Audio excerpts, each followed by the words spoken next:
In the frozen wastes of Midgard, where the eternal winter of Fimbulwinter grips the land in its deathly embrace, a severed head speaks in tongues so ancient that only the sons of Thor can comprehend their meaning. This is no ordinary trophy of war, no simple victim of Norse brutality. This is Mimir, the smartest man alive, reduced to a consciousness trapped within decapitated flesh, yet possessing knowledge that spans across every pantheon that has ever existed or will exist. His voice carries the weight of Celtic mysteries, Egyptian prophecies, Greek tragedies, and Norse prophecies, making him the only being in all creation to have witnessed the rise and fall of multiple divine orders. The paradox of Mimir's existence defies all logic of mortality and divinity alike. Here exists a being who knows the true names of every god across every realm, who has walked through Olympus before its fall, who has sat in the halls of Re before the sand swallowed the pyramids, who has danced with the fairy folk of the Celtic otherworld, yet now hangs from the hip of the ghost of Sparta like a common waterskin. His knowledge encompasses the location of every hidden realm, the weakness of every immortal being, the truth behind every prophecy, and the real meaning behind every myth mortals have whispered around their fires since time began.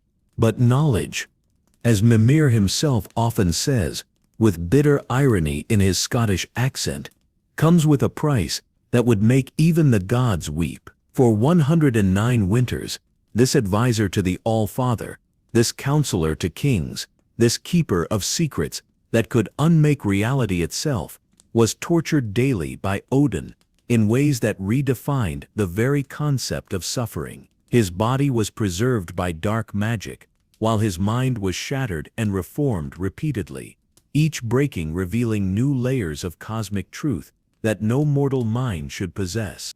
What drives a being to seek such terrible knowledge? What transforms a mischievous fairy sprite named Puck from Shakespeare's forgotten realms into the severed head that would guide Kratos and Atreus through Ragnarok itself? The answer lies buried beneath centuries of calculated betrayals, impossible choices, and a love affair with wisdom that would cost him everything, including the woman who commanded the Valkyries themselves.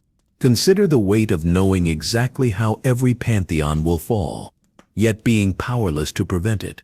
Imagine possessing the knowledge of how to stop Ragnarok, prevent Baldur's death, save Thor from his father's manipulation, and preserve the 9 realms, but choosing silence because you've seen what happens in the timeline where you speak. This is Mimir's curse, to know all possible futures, and to recognize that the path of greatest suffering often leads to the only acceptable outcome.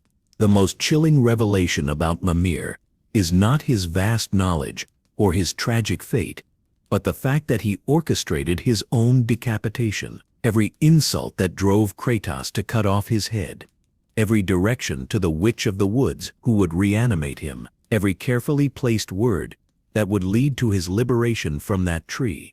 All of it was calculated, with the precision of someone who had seen this moment play out across 1,000 different prophecies. He knew Kratos would come. He knew the god of war would need a guide. He knew that his imprisonment would end not with freedom, but with death and rebirth, as something neither living nor dead.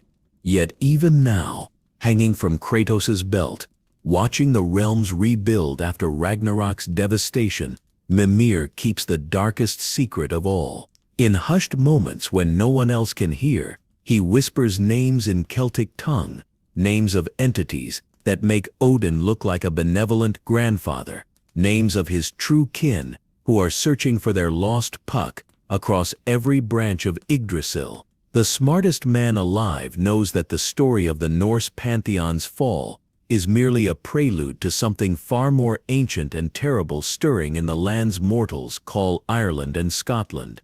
Long before the Norse gods dreamed of Asgard's golden halls, before Odin discovered the runes, before the first frost giant emerged from Ginnungagap's primordial void, a different kind of magic thrived in the mists of the Celtic otherworld. In this realm where time moved like honey and seasons could last centuries, the Goodfellows served as jesters and advisors to the fairy court of King Oberon. Among these sprites, none was more clever or more troublesome than the one mortals would later call Puck, though his true name in the fairy tongue could shatter glass and turn milk sour if spoken aloud in the mortal realm. Robin Goodfellow, as he preferred to be called when walking among humans, was born from the union of a fairy noble and a particularly clever mortal woman who had wandered into a fairy ring during Samhain. This mixed heritage granted him abilities that even pure-blooded fairies found unsettling. While his kin could speak to animals and bend nature to their will, young Robin could understand the very essence of language itself. Words revealed their true meanings to him, lies unraveled in his presence, and most disturbing of all, he could hear the echoes of conversations that hadn't happened yet. The fairy court of ancient Britain existed in a pocket dimension connected to what the Norse would later call Yggdrasil, though the Celts knew it by an older name that predated even the world tree concept. This realm touched every land where mortals told stories, and Robin spent his youth exploring these connections, playing pranks that would become the stuff of legend. He would transform lazy servants into donkeys, lead travelers astray with dancing lights, and occasionally, when the mood struck him, he would share genuine wisdom disguised as drunken rambling. His first encounter with beings from other pantheons came during what mortals called the Bronze Age, when Norse traders following the amber routes ventured into Celtic lands. These weathered men spoke of gods who valued strength over cleverness, of a great tree that connected 9 worlds, and of prophecies written by women who could see the threads of fate. Robin, disguised as a helpful guide, led these traders through the treacherous paths of ancient Britain, while absorbing every word of their mythology like a sponge absorbs water. The transformation from carefree trickster to seeker of knowledge began when Robin witnessed something that shouldn't have been possible. During a particularly wild fairy revel, a tear appeared in reality itself, and through it, he glimpsed a figure covered in white ash standing amid the ruins of a great marble city. The figure turned, and for one impossible moment, their eyes met across time and space. Robin saw in those eyes a rage that could end worlds, and more terrifyingly, he recognized that this ghost of Sparta would one day carry his severed head through the Norse realms. This vision shattered Robin's understanding of reality. The fairy folk lived in an eternal present, caring little for past or future. But Robin now knew that time was a river with currents that could be mapped and navigated. He began neglecting his duties as court jester, instead spending decades studying the connections between realms. He learned that every mythology was connected through cosmic roots older than any pantheon, and that knowledge of these connections could grant power beyond even what the gods possessed. The Celtic druids, those mortal priests who served as intermediaries between the fairy realm and human world, became Robin's teachers in the arts of prophecy and cosmic understanding. From them he learned about the sight, the ability to perceive the truth of all things, but the druids warned him that such knowledge came with a terrible price. One druid, ancient beyond mortal years, told Robin of a well in the Norse lands that contained the accumulated wisdom of all creation, but drinking from it would cost him more than just an eye. Robin's decision to leave the fairy court caused an uproar that echoed through every hollow hill and sacred grove in the Celtic lands. Oberon himself tried to forbid the departure, knowing that Robin's unique nature made him valuable beyond measure. But the fairy king made a crucial mistake in trying to bind Robin with traditional fairy magic. The mixed blood that flowed through Robin's veins allowed him to slip through magical contracts like smoke through fingers, and one Beltane morning, he simply walked out of the other world and into the mortal realm.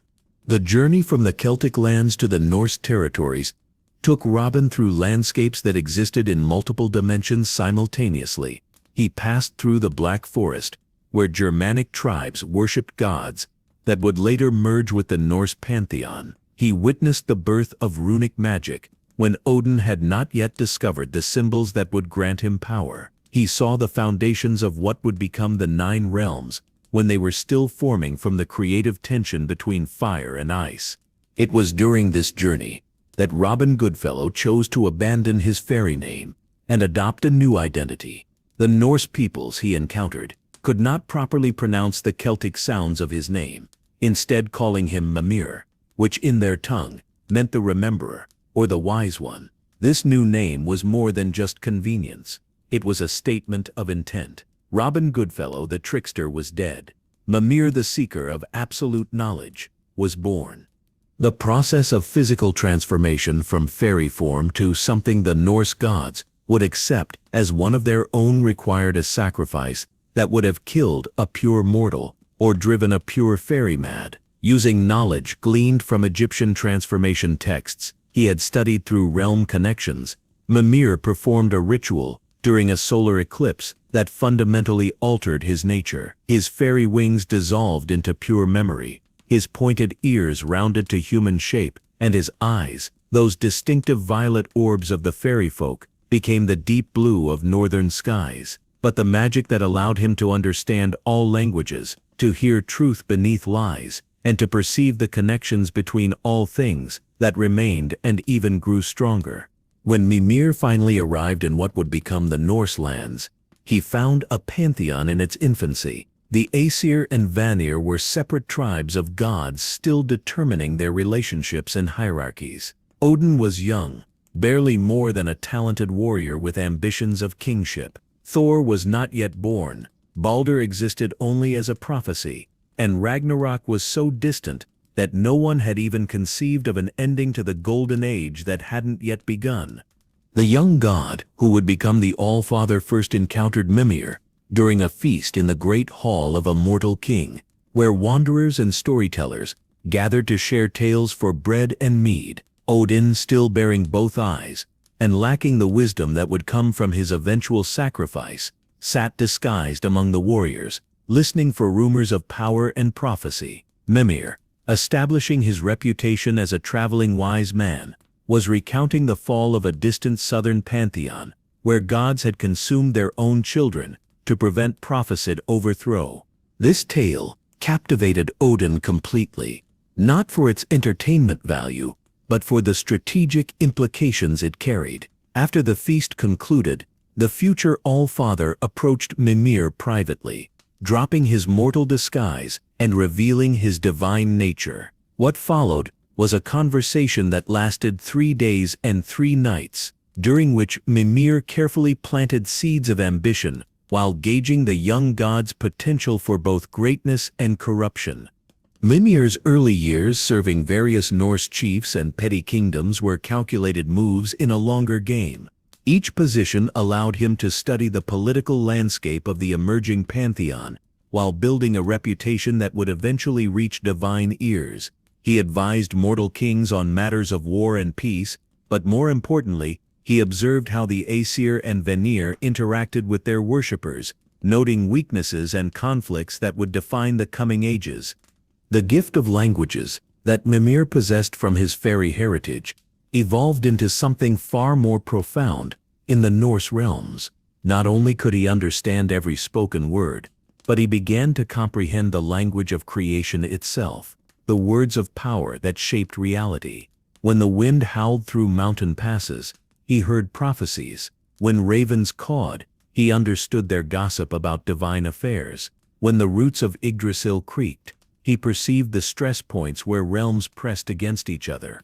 The discovery of Mímisbrunnr, the well of knowledge, came through careful cultivation of relationships with the Norns, those sisters of fate who dwelt at the base of Yggdrasil. Mimir understood that approaching the well directly would result in death or madness. So instead, he spent decades earning the trust of Urd, Verdandi, and Skuld through small services and carefully chosen gifts of information from other realms. The Norns, amused by this clever being who existed partially outside their weave of fate due to his fairy origins, eventually revealed that the well's location shifted based on the seeker's worth. The guardian of Mímisbrunnr was Mimir's own future self, a paradox that would have shattered a lesser mind. The well existed outside conventional time, and everyone who drank from it became part of its eternal guardianship. Understanding this temporal complexity, Mimir negotiated not just for a drink, but for the right to become the well's primary guardian across all timelines. The price demanded was not simply an eye, but the fairy sight that allowed him to see through illusions and transformations. The physical act of removing his eye was secondary to the spiritual amputation of his fairy heritage most precious gift. As the eye dissolved in the well's waters, Mimir experienced every possible version of his existence simultaneously. He saw himself as Robin Goodfellow dancing in fairy rings, as a severed head dispensing wisdom, as a traitor to Odin, as a savior of realms, and as countless other iterations. The knowledge crashed into his consciousness like a tsunami of pure information, rewriting his understanding of everything. What emerged from the well was something unprecedented in any pantheon. Mimir possessed not just knowledge, but understanding, not just facts, but context, not just prophecy, but probability. He could perceive the branching paths of possibility that extended from every decision, though he also understood that some futures were more crystallized than others, held in place by the weight of divine will and cosmic necessity. The transformation made Mimir invaluable to the emerging power structure of the Norse pantheon. His advice during the Aesir-Vanir negotiations prevented what he had foreseen as a war lasting 1,000 years that would have left both tribes of gods so weakened that the giants would have easily destroyed them. Instead, he orchestrated a peace treaty that seemed equitable but subtly favored Odin's faction, laying groundwork for Aesir dominance that would define the Nine Realms' future. During these negotiations, Mimir first encountered Freya in her role as leader of the Vanir. Her mastery of Sidrap magic and fierce independence reminded him painfully of the fairy queens he had known in his youth. Their initial interactions were formal and calculated, but Mimir perceived in her a kindred spirit, someone else who understood that knowledge and power were inseparable yet dangerous bedfellows. He warned her privately about Odin's true nature, though he knew from the well's visions that she would not heed his warnings until too late. The proposal to exchange hostages between the Aesir and Vanir was Mimir's suggestion, though he carefully made it seem like Odin's idea. He knew from his visions that this exchange would lead to his temporary decapitation by the Vanir, but he also saw that this was a necessary step in a longer journey. The ability to perceive his own future yet still choose to walk toward it required a kind of courage that transcended both mortal and divine understanding. Young Baldur's birth marked a crucial turning point that Mimir had foreseen but hoped might be avoided. The infant's light was so pure that it caused physical pain to beings of darkness, and Mimir recognized in this divine child the seed of a tragedy that would cascade into Ragnarok itself. When Freya came to him seeking knowledge about protecting her son, Mimir faced his first true moral crisis since drinking from the well. He knew the spell she sought, knew its cost, and knew its ultimate futility, yet he also knew that refusing to help would only lead her to discover it through darker means.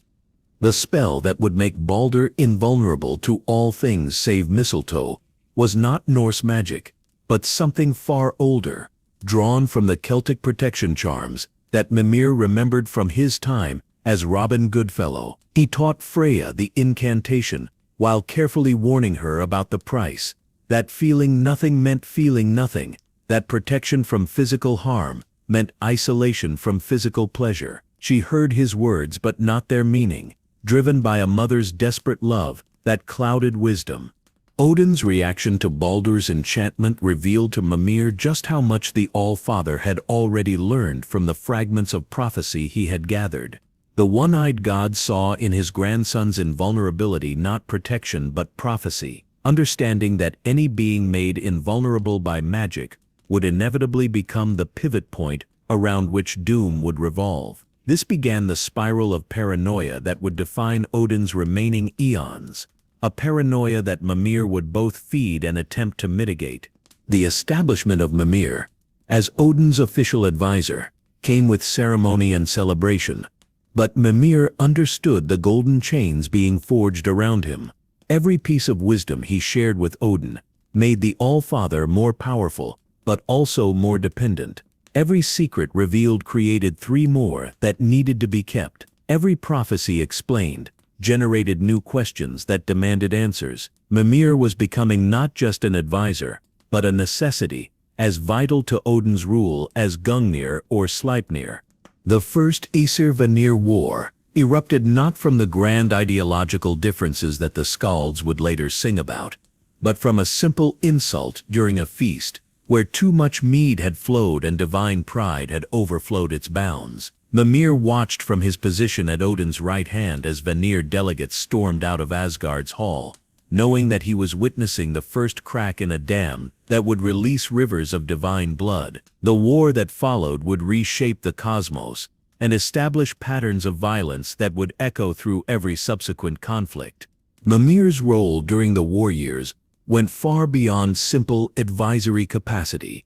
He became Odin's spy master, establishing networks of ravens and wolves that reported from every battlefield. But more importantly, he served as translator and interpreter when captured Vanir were interrogated, using his gift of languages to extract information from prisoners who spoke in ancient tongues or coded messages. Each piece of intelligence he gathered was carefully filtered, providing Odin with enough information to win battles, but never enough to achieve total victory, for Mimir had seen in the well's waters that complete triumph by either side would doom them all.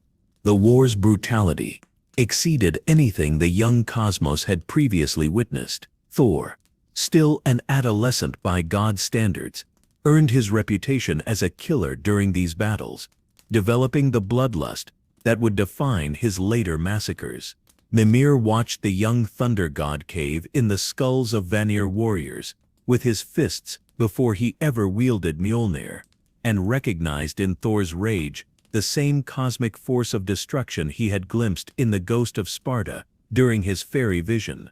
When the war reached its bloody stalemate, with both sides exhausted and the mortal realms suffering from divine neglect, Mimir orchestrated the peace negotiations that would end the conflict. The proposal to exchange hostages was brilliant in its apparent fairness, while being fundamentally flawed by design. Mimir volunteered himself to go to Vanaheim alongside Hoenir, knowing that this arrangement would fail, but that its failure would paradoxically strengthen the peace by giving both sides a grievance to share rather than pursue. Hoenir, chosen by Odin for his impressive appearance and apparent wisdom when advised, was actually incapable of independent thought. This was no accident or oversight, but a calculated insult that Odin could deny if challenged. Mimir played his part perfectly during the early days in Vanaheim, standing always just behind Hoenir, whispering answers to every question the Vanir posed. To observers, it appeared that Hoenir was consulting with his advisor, following proper protocol for a wise ruler. The charade lasted exactly as long as Mimir had foreseen, 99 days before the Vanir decided to test Hoenir alone. They sent Mimir on a fabricated errand to the borders of Vanaheim, then convened an emergency council requiring immediate divine judgment. Hoenir, stripped of his puppet master, could only stammer that he needed to consult with Mimir, that decisions required careful consideration, that wisdom demanded patience. The Vanir's rage at realizing they had been deceived was volcanic in its intensity. The Vanir Council's decision to execute Mimir for his part in the deception was unanimous and immediate. They dragged him to the block that very hour, while messengers were still racing to find him at the borders. But Mimir had anticipated this moment, had prepared for it through careful manipulation of certain younger Vanir gods who argued that simply killing him would waste valuable knowledge. The compromise reached was elegantly brutal. They would take his head but preserve it through magic, sending it back to Odin as both insult and gift. The beheading itself was performed with a ceremonial axe, forged from metals that existed before the cosmos took shape. As the blade fell, Mimir experienced death not as an ending, but as a transformation. His consciousness, prepared through Celtic death rituals he had learned eons ago, retreated into the center of his severed head, while veneer magic prevented true death from claiming him. The sensation was beyond description, existing without lungs to breathe, without a heart to beat, yet maintaining thought and awareness. Odin's reaction to receiving Mimir's severed head revealed the All-Father's true nature more than any battle or decree. There was no rage at the Vanir's actions, no sorrow for his advisor's fate, only immediate calculation of how this development could be turned to advantage. Using a combination of herbs, runes, and Sidred magic that Mimir had previously taught him, Odin reanimated the head, creating an advisor who could never betray him, never leave his service, never refuse his questions. The negotiation that followed between Aesir and Vanir took on a different character with Mimir's head present at the table, speaking from its placement on a silver platter. The Vanir, disturbed by what they had created, and shamed by their own brutality, agreed to terms far more favorable to the Aesir than they might have otherwise accepted. Freya's marriage to Odin was part of these agreements, a union that Mimir advised against even as a disembodied head, knowing the misery it would bring to all involved. The terms surrounding Freya's integration into the Aesir were precisely crafted to seem generous while being fundamentally oppressive. She would retain her Vanir magic and leadership of the Valkyries, but her wings would be bound by Odin's magic, ensuring she could never return to Vanaheim without his permission. Her son Baldur would be raised as Aesir royalty, but the protection spell she desperately wanted would require Odin's approval and assistance. Mimir watched from his new existence as a severed head, while Odin performed the wing-binding ritual on Freya. The magic used was not Norse, but something older and darker, drawn from the primordial forces that existed before the pantheons divided. Each feather that fell from Freya's wings, as they were sealed away, contained enough power to level mountains, yet they dissolved into nothing as they touched the ground. The Queen of the Valkyries was reduced to walking the realms like a common god, her freedom sacrificed for a peace that everyone knew was temporary.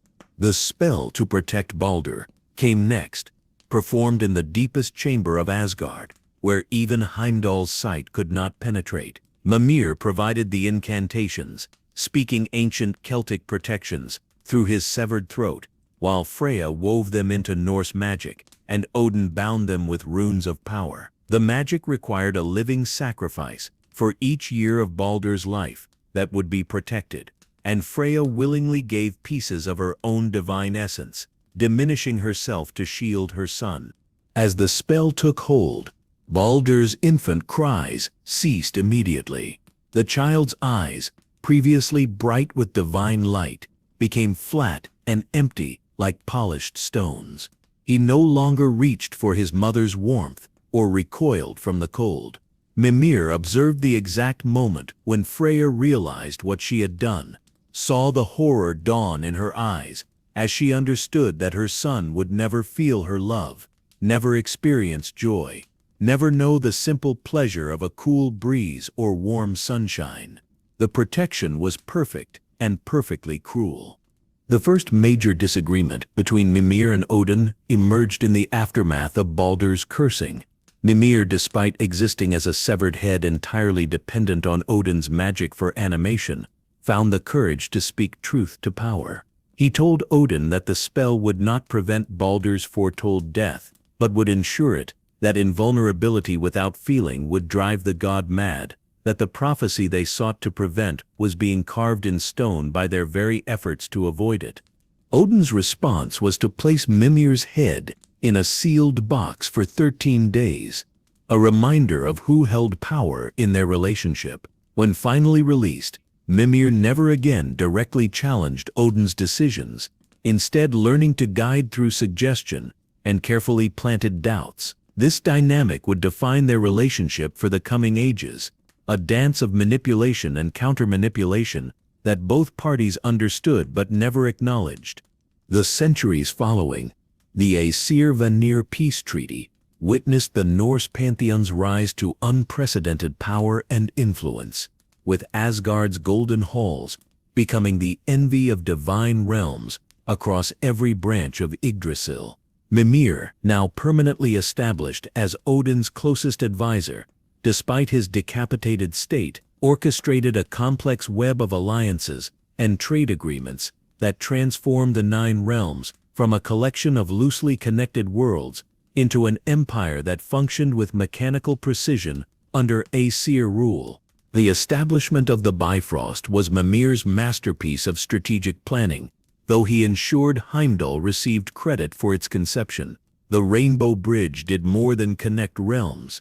It created a monopoly on inter-realm travel that required Aesir approval for any significant movement between worlds. Every dwarf merchant traveling to Midgard, every elf delegation visiting Vanaheim, every giant attempting to leave Jotunheim passed under Heimdall's all-seeing gaze and, by extension, Odin's control. During this golden age, Mimir convinced Odin to permit him diplomatic journeys to other pantheons, carried in an enchanted container that preserved his consciousness while allowing him to observe and interact. The first such journey took him to the Egyptian realms, where he was received by Thoth, the god of wisdom and writing. The ibis-headed deity found Mimir's condition fascinating rather than horrifying, and the two spent months discussing the nature of knowledge and prophecy.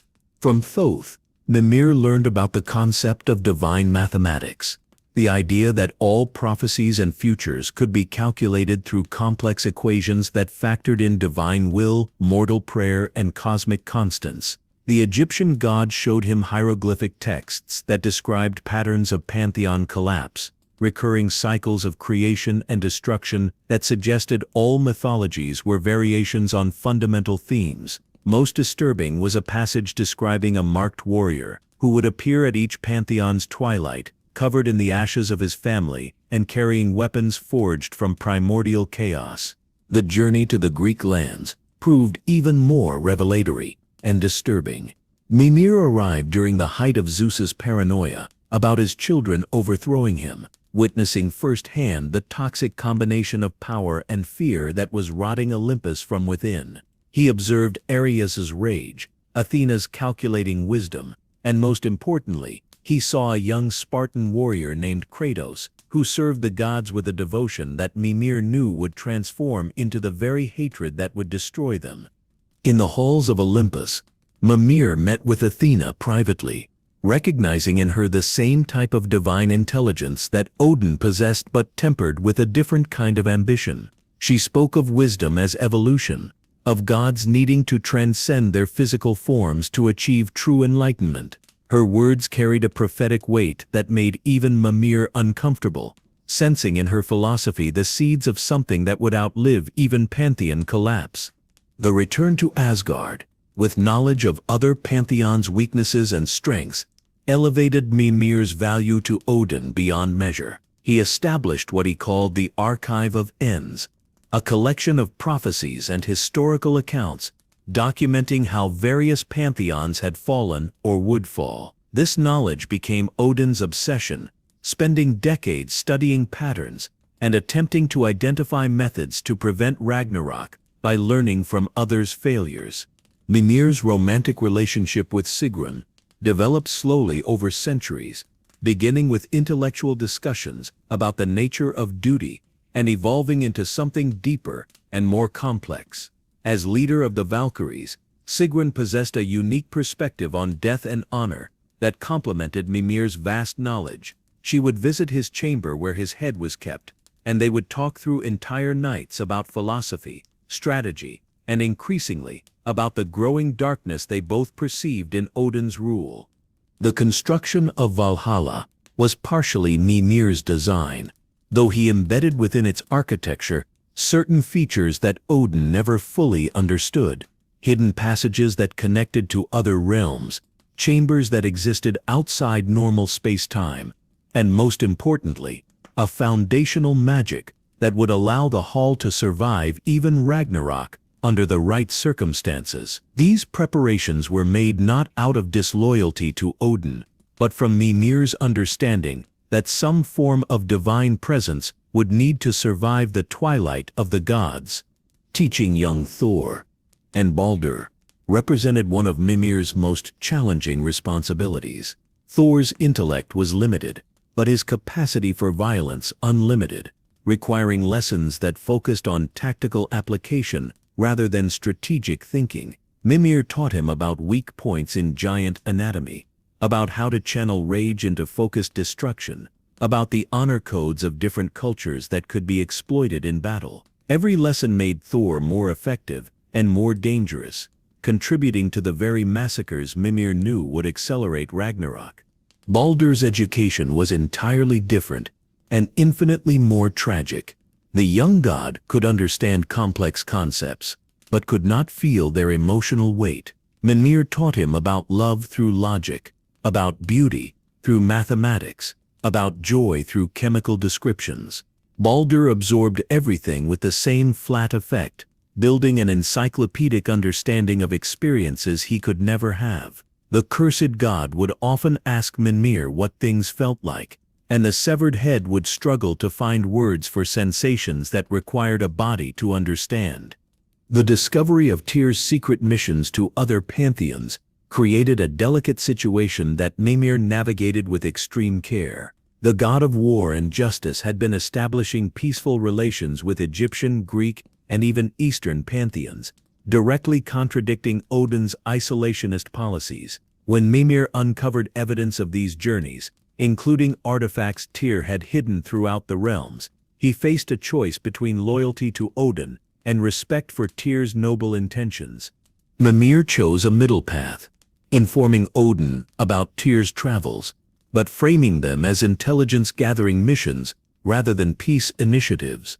This deception required constant management, editing Tyr's reports to emphasize threats rather than opportunities for cooperation, subtly altering translations to maintain Odin's paranoid worldview while allowing Tyr to continue his work. This delicate balance would eventually collapse, but for centuries, it prevented open conflict between the All-Father and his most noble son.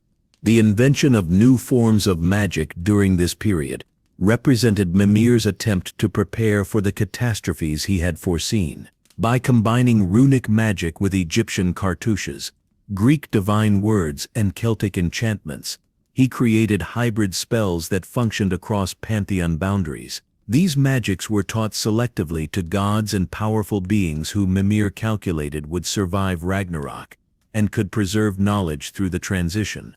Building Odin's library became Mimir's greatest project and deepest regret. Every text acquired through trade, conquest, or theft was processed through Mimir's consciousness, evaluated for strategic value, and catalogued according to systems only he fully understood. The library grew to contain not just books, but captured prophecies, crystallized memories, and fragments of divine essence from fallen gods. It became a repository of power that made Odin increasingly paranoid about anyone else accessing its contents. The relationship between Mimir and Freya during this golden age was complex and laden with unspoken understanding. She knew he had provided the magic for Baldur's curse, but also understood he had tried to warn her. They maintained cordial public interactions, while privately exchanging information about Odin's growing instability. Freya would share observations from the Valkyries about concerning orders, while Mimir would hint at prophecies that might offer hope for Baldur's eventual healing. A crucial discovery during this period was the existence of time loops within prophecy itself. Mimir identified that certain events were not just predicted, but were actively maintained by the prophecies describing them. The more a prophecy was spoken, studied, and believed, the more fixed it became in the timeline. This created a paradox where preventing a prophecy required not just changing actions, but erasing knowledge of the prophecy itself, something that became impossible once figures like Odin learned of their fate. The Golden Age's prosperity masked a fundamental corruption that Mimir could perceive but not prevent. Every triumph of the Aesir created resentment among the giants. Every expansion of Asgard's power diminished the independence of other realms. Every year of peace was purchased with suppression that would eventually demand payment in blood. Mimir watched this pressure building like water behind a dam, knowing that when it finally broke, the flood would reshape everything. The expansion of Aesir influence across the 9 realms followed patterns that Mimir had observed in the collapse of 12 other pantheons, a systematic consumption of independent divine systems that masqueraded as beneficial integration. From his position as Odin's strategic architect, Mimir orchestrated trade agreements that slowly transferred power from local deities to Asgard's throne, each treaty containing clauses that seemed minor but accumulated into chains of obligation that could never be broken. The dwarf kingdoms of Svartalfheim were the first to experience this soft conquest. Mimir advised Odin to commission increasingly complex artifacts from the master smiths, each request requiring rare materials that only Asgard could provide. Within 3 centuries, the entire dwarf economy depended on Aesir contracts, and when Odin suggested placing permanent ambassadors in their forges to ensure quality control, the dwarf lords had no choice but to accept. These ambassadors were, in reality, spies who reported every innovation and kept detailed records of which dwarves might forge weapons capable of harming gods. The light elves of Alfheim received different treatment, their realm's natural beauty and magical resources making them valuable as willing allies rather than conquered subjects.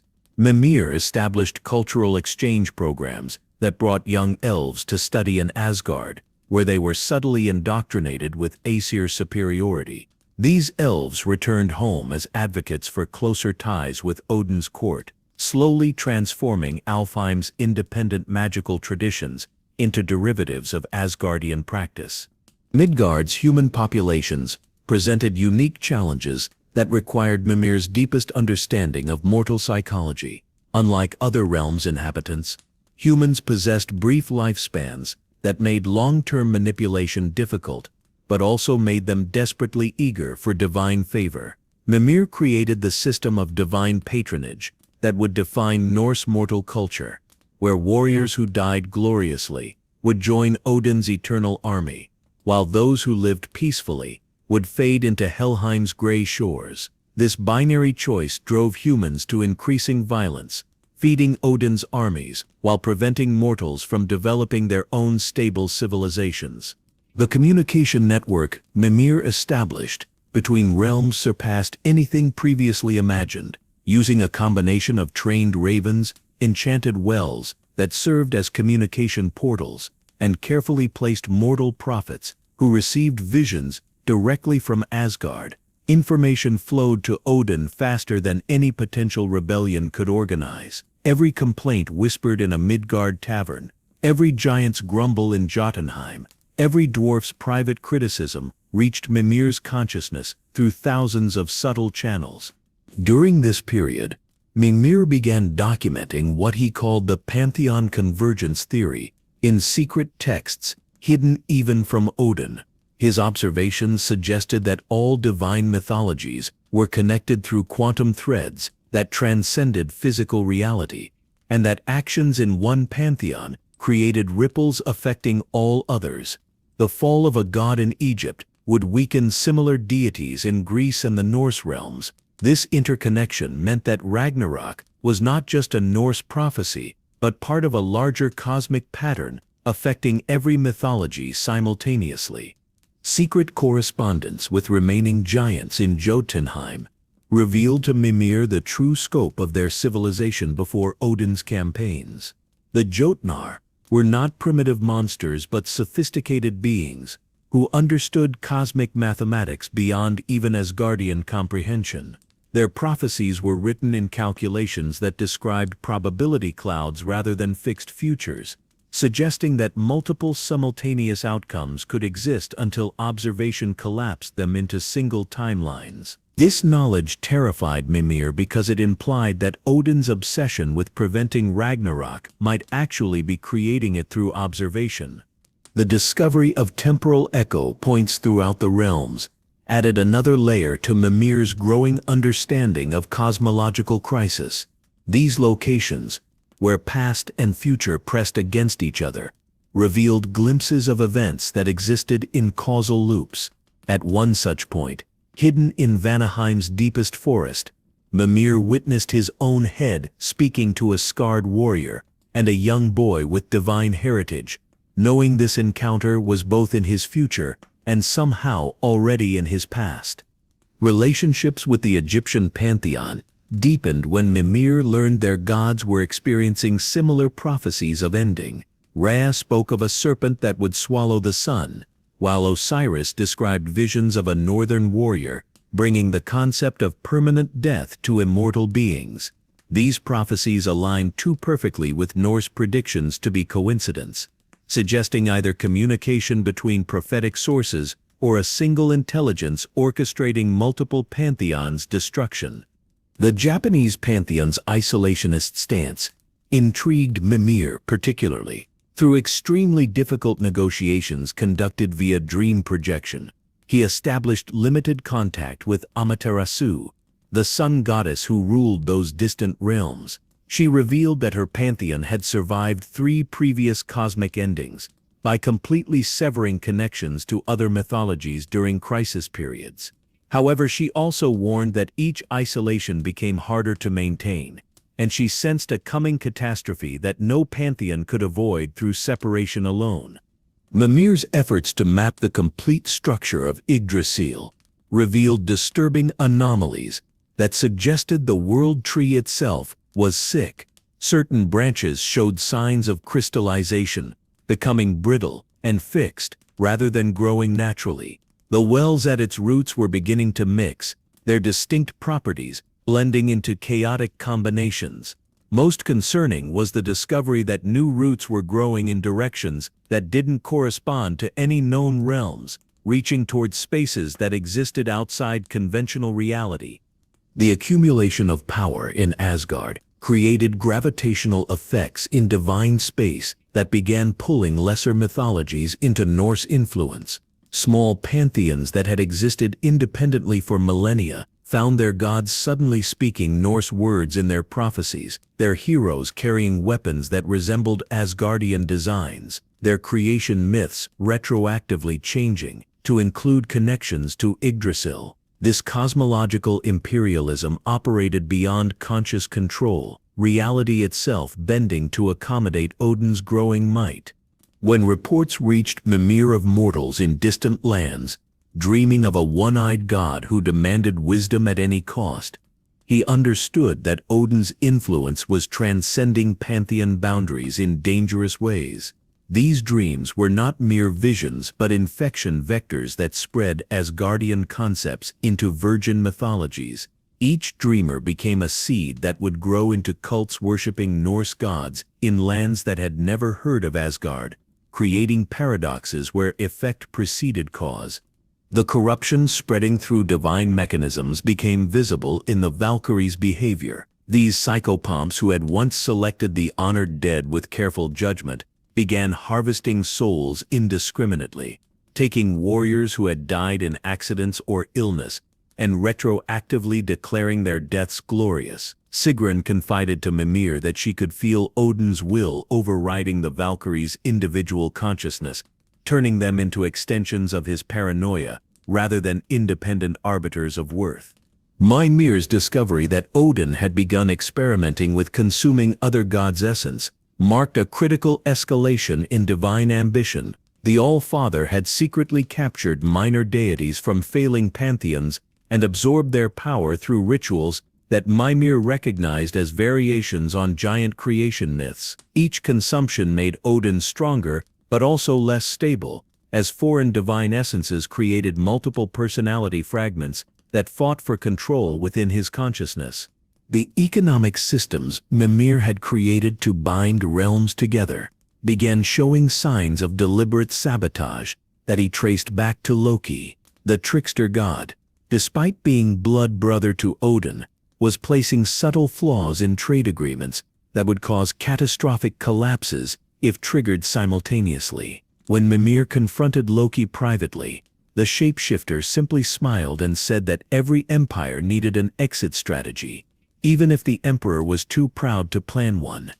Documentation of divine breeding programs revealed Odin's most disturbing long-term strategy. The All-Father was not just seeking powerful offspring, but was attempting to create gods with specific abilities that could survive paradigm shifts between mythologies. Thor's strength was designed to function regardless of what pantheon held sway. Baldur's invulnerability was meant to persist even if the concept of death itself changed. These children were not just heirs but survival mechanisms for Aesir divinity.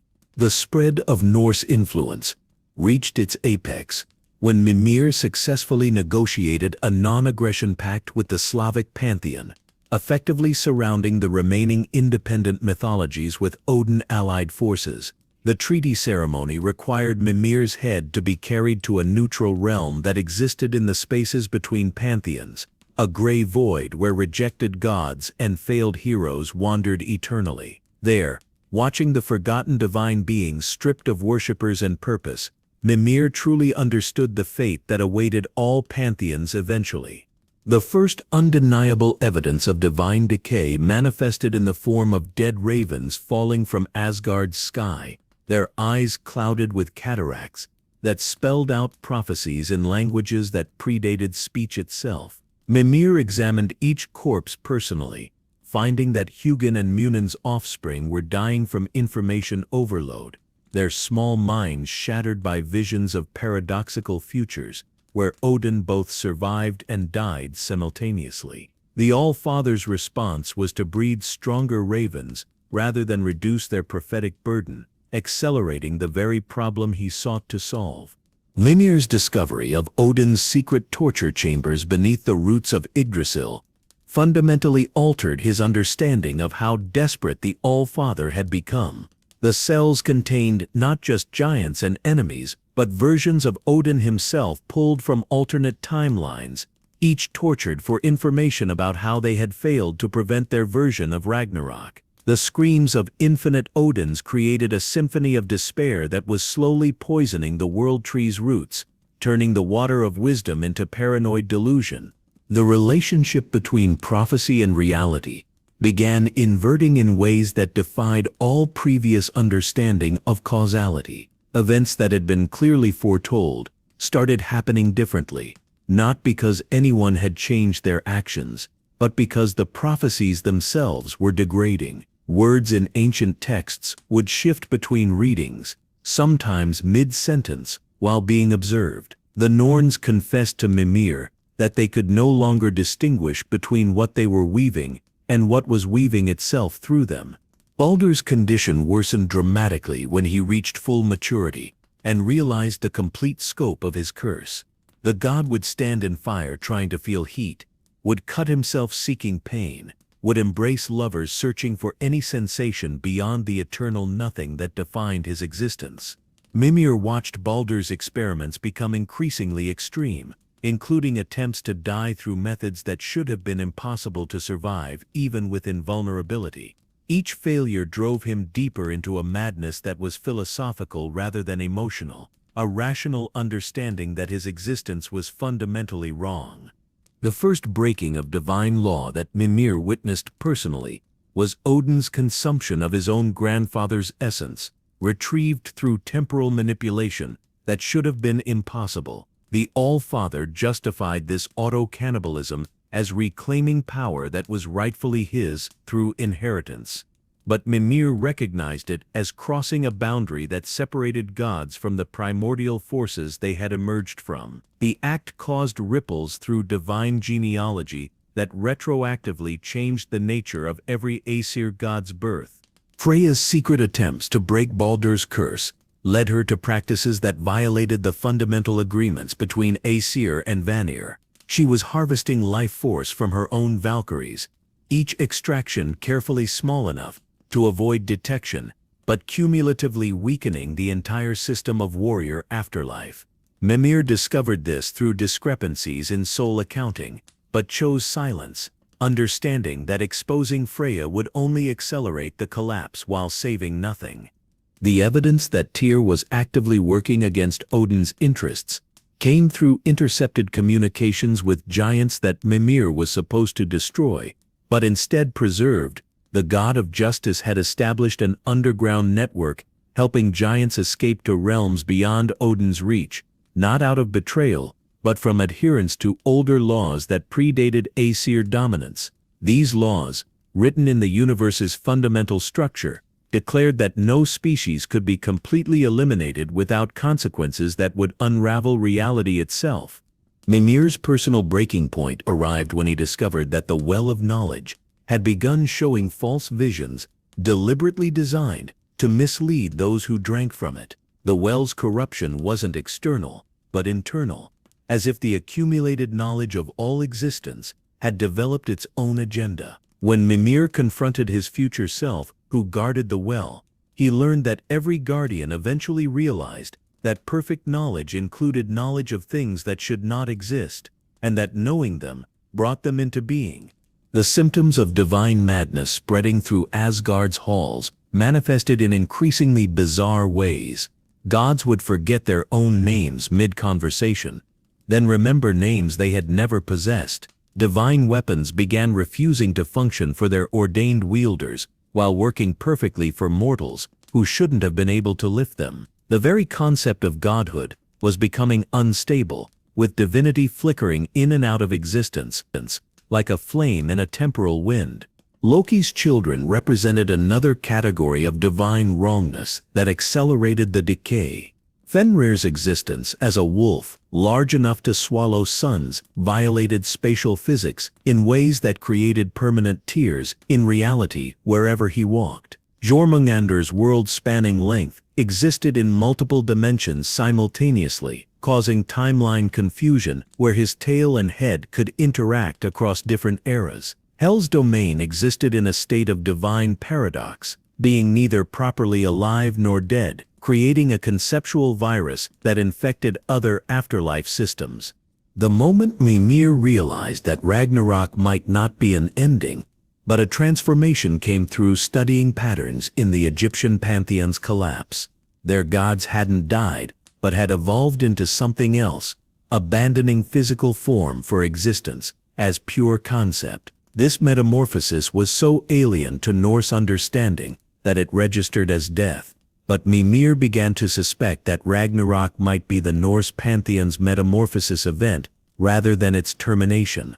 Odin's response to learning about divine evolution was to double down on preventing any change whatsoever. He began freezing portions of reality in temporal amber, creating pockets where time couldn't flow, and therefore prophecy couldn't manifest. These frozen zones spread like cancer through the realms, trapping mortals mid-breath and gods mid-thought. Mimir watched Odin create a preserved museum of moments, while failing to understand that preservation and death were identical when applied to living systems.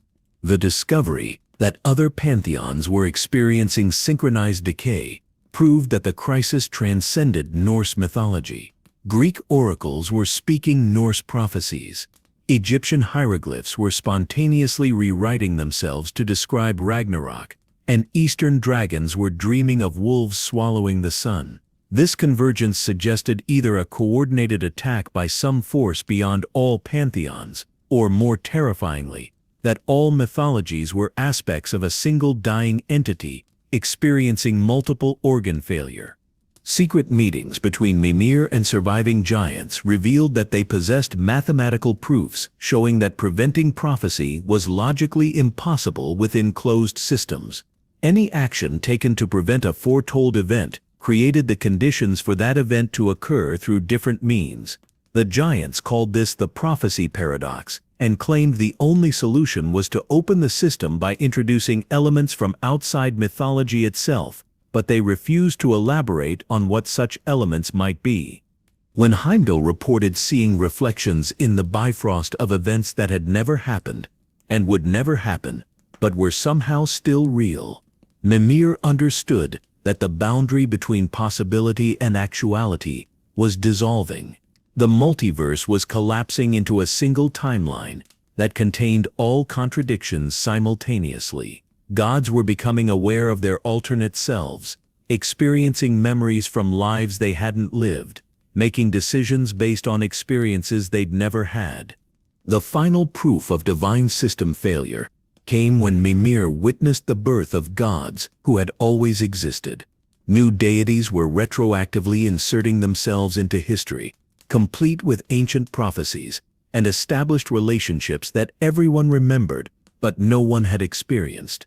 These paradox gods were living evidence that causality itself was breaking down, and their existence accelerated the decay by introducing logical impossibilities into the divine ecosystem.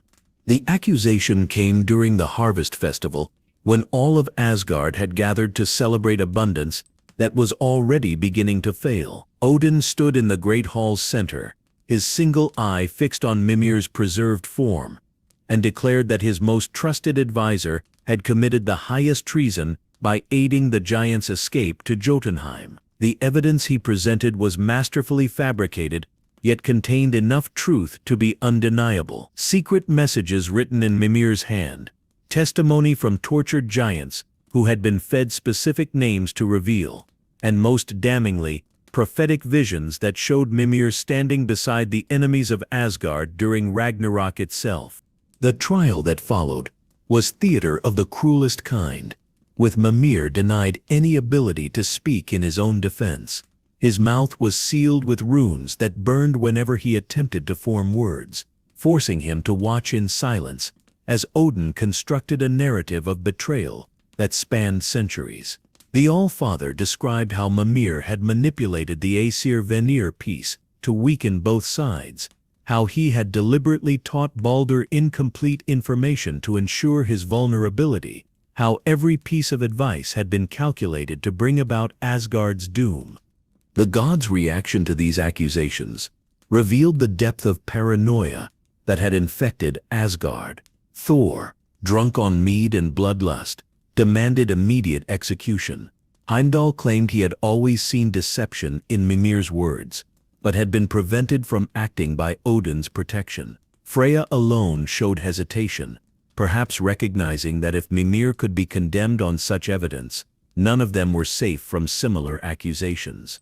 But her voice carried no weight in a hall where fear had replaced justice. The sentence Odin pronounced was crafted to be both merciful and cruel, preserving Mimir's consciousness while destroying everything that made existence bearable. He would be transformed into living wood, his body becoming part of a tree that would grow at the intersection of all realms, where he could witness everything but influence nothing. His knowledge would remain intact but useless, his wisdom present but unheard. The transformation would take 109 winters, one for each giant Odin claimed Mimir had helped escape. The ritual of transformation began immediately, conducted in the deepest part of Asgard, where the world tree's roots penetrated divine realm. Odin himself performed the magic, using runes that predated the Pantheon's formation, and drawing power from the well of Urd itself. Mimir felt his flesh beginning to harden, his blood slowing to sap, his bones becoming heartwood. But worse than the physical transformation was the mental reshaping, as his thoughts were forced to slow to match the tree's perception of time. The first winter of imprisonment introduced Mimir to a form of suffering that transcended physical pain. He could perceive all 9 realms simultaneously, but could focus on none. Information flooded his consciousness in an unfiltered torrent that included every conversation, every birth, every death, every trivial and significant event occurring across existence. It was omniscience without comprehension, awareness without understanding, knowledge that crushed rather than enlightened. Daily visits from Odin, during the early years, followed a pattern of interrogation and torture that revealed the All-Father's deepening madness. He would demand the location of Jotunheim's hidden entrance, and when Mimir couldn't respond through his bark-covered mouth, Odin would interpret the silence as defiance. The torture took forms that only gods could survive, and only gods could imagine, including forcing Mimir to experience the deaths of every giant Thor killed, feeling their final moments as if they were his own. The method by which Odin kept Mimir's consciousness intact while his body transformed involved a parasite of divine origin that fed on thoughts while producing a substance that prevented madness. This creature, bred in the void between realms, ensured that Mimir could never escape into insanity, no matter how unbearable his existence became. Every attempt to fragment his consciousness or retreat into memory was prevented by the parasite's intervention, forcing him to remain present and aware.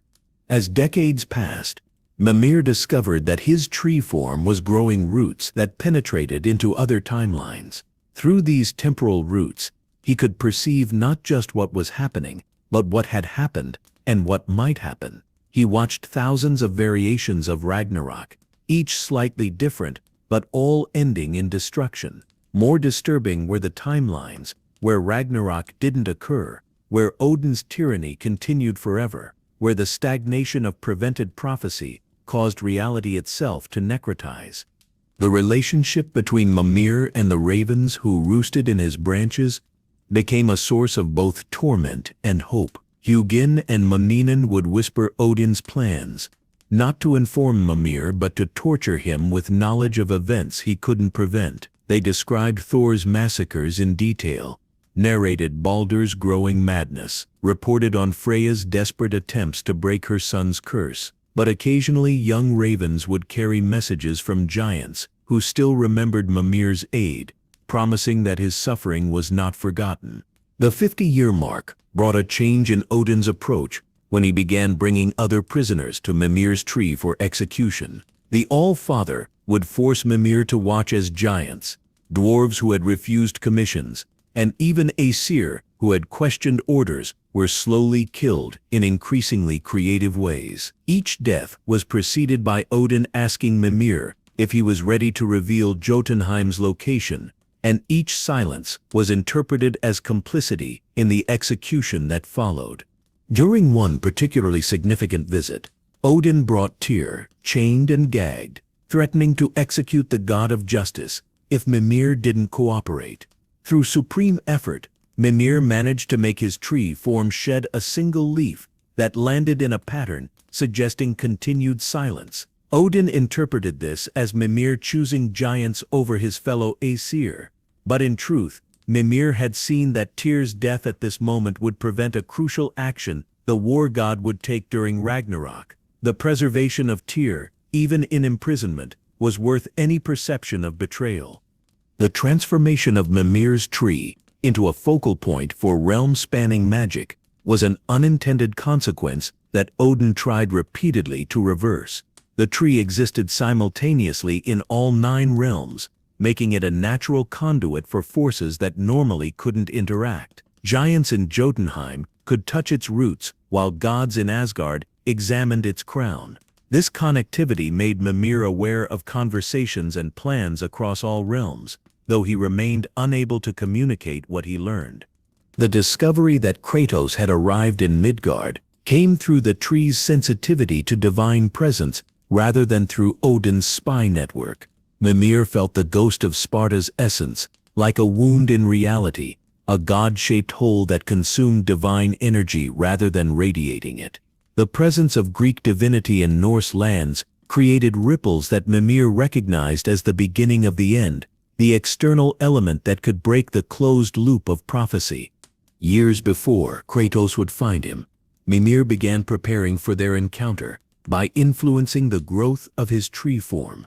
He directed sap to weaken specific points that would make cutting easier, grew bark in patterns that would catch a warrior's eye, and most importantly, positioned his face to be at exactly the right height for a conversation with someone of Kratos' stature. These preparations took decades of microscopic effort, each tiny change requiring months of concentrated will.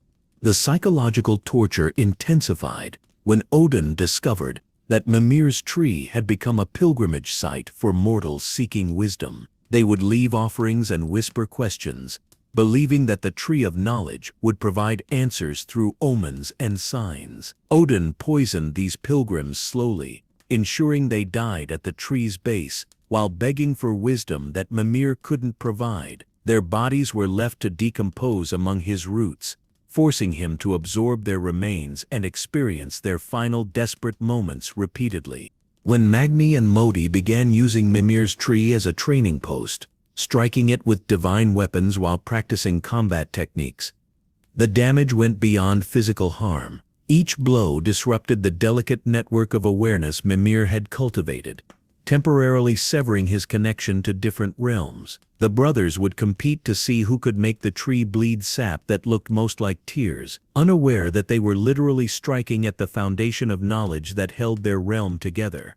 The measures Odin began implementing after the 75th year of Mimir's imprisonment transcended conventional cruelty and entered realms of experimentation that violated the fundamental laws governing divine existence. The All-Father had discovered references in Egyptian texts to procedures that could extract knowledge directly from consciousness, bypassing the need for communication entirely. These procedures required materials that existed only in the spaces between dead pantheons, forcing Odin to send expeditions into the ruins of fallen mythologies where reality itself had become necrotic. The first extraction attempt involved inserting crystallized fragments of dead gods into Mimir's tree form, creating conduits through which memories could be siphoned. The crystals, harvested from the corpse of a Mesopotamian deity whose name had been forgotten, burned through bark and heartwood like acid through flesh. But instead of revealing the location of Jotunheim, the procedure only extracted Mimir's memories of his time as Robin Goodfellow, information that meant nothing to Odin but represented the erasure of Mimir's original identity. When traditional extraction failed, Odin turned to methods that shouldn't have been possible within Norse cosmology. He began importing concepts from pantheons that operated on entirely different fundamental principles, forcing square divine pegs into round Norse holes. A Buddhist technique for achieving enlightenment through suffering was perverted into a torture method that made Mimir experience every moment of his existence simultaneously. An aboriginal dreamtime ritual was corrupted to trap Mimir's consciousness in recursive loops where he lived the same day for subjective millennia. The creation of artificial Norns was perhaps Odin's most ambitious project during this period. Unable to extract prophecy from Mimir directly, the All-Father attempted to create beings that could read the threads of fate from Mimir's tree rings. These hollow constructs, animated by stolen fragments of the original Norn's power, would circle Mimir's tree while speaking in languages that predated words. Their presence caused temporal distortions that aged sections of the tree thousands of years in seconds while reverting others to seeds that immediately grew back to full size. Experiments with bifurcating Mimir's consciousness aimed to create multiple versions that could be interrogated separately, hoping that contradictions between versions would reveal hidden truths. The process involved splitting his awareness across parallel timelines while maintaining a single physical form, causing Mimir to experience multiple simultaneous existences that conflicted with each other. In one timeline, he was still Robin Goodfellow. In another, he had never left the Celtic realms. In a third, he had become Odin's most loyal servant. These fractured selves were forced to observe each other, creating a form of existential torture where Mimir could see all the lives he might have lived while trapped in the one he had chosen. The importation of Slavic hexes, designed to compel truth from forest spirits, proved catastrophic when applied to Mimir's tree form. The hexes, which operated on principles of natural law rather than divine mandate, caused his tree to begin growing backwards through time. Leaves would unbud, branches would shrink into the trunk, roots would retreat from the soil, all while Mimir's consciousness remained fixed in the present. The sensation of unbecoming while still being created, paradoxes that manifested as physical anomalies throughout the 9 realms. When Heimdall reported seeing visions of Ragnarok reflected in the sap that wept from Mimir's bark, Odin began harvesting this substance for consumption. The All-Father believed that drinking Mimir's essence might grant him the knowledge that interrogation couldn't extract. What he actually ingested were concentrated fragments of suffering and prophecy that began altering his perception of reality. Odin started experiencing Mimir's memories as his own, creating confusion about which experiences belonged to which consciousness. The development of runic parasites marked a new level of sophisticated cruelty. These living symbols would burrow through Mimir's bark, feeding on specific memories while excreting modified versions. A parasite might consume Mimir's knowledge of giant safe houses while producing false memories of their locations. The torture wasn't just in losing truth, but in gaining lies that felt absolutely real. Mimir found himself knowing things that weren't true with the same certainty he knew actual facts. The discovery that Mimir's root system had penetrated into the Celtic otherworld prompted Odin to attempt severing these connections. Using weapons forged from the bones of primordial giants, the All-Father personally hacked at roots that existed partially outside Norse cosmology. Each cut caused Mimir to experience the sensation of having fundamental aspects of his nature amputated. His ability to understand certain languages would vanish, then return changed, speaking truth but meaning lies. Odin's recruitment of entities from dissolved pantheons to assist in breaking Mimir represented a desperate expansion of acceptable methods. A formless hunger that had once been an Aztec god of forgetting was unleashed on Mimir's consciousness, devouring random memories without pattern or purpose. The gaps left behind weren't empty, but filled with static, a cosmic white noise that made thinking feel like screaming. A Japanese demon that existed in the spaces between thoughts was bound to Mimir's tree, preventing him from completing any mental process that might lead to escape or madness. The construction of a probability engine around Mimir's tree attempted to collapse all possible futures into a single timeline where Jotunheim's location was revealed. This massive construction of brass gears and crystallized fate required the sacrifice of minor gods to power, their divine essence converted into computational force. The engine would calculate billions of potential futures per second, searching for the one where Mimir broke. Instead, it found that in every timeline where Mimir revealed Jotunheim, Ragnarok became something infinitely worse than prophesied. When conventional divine measures failed, Odin turned to mortal magic amplified beyond safe limits.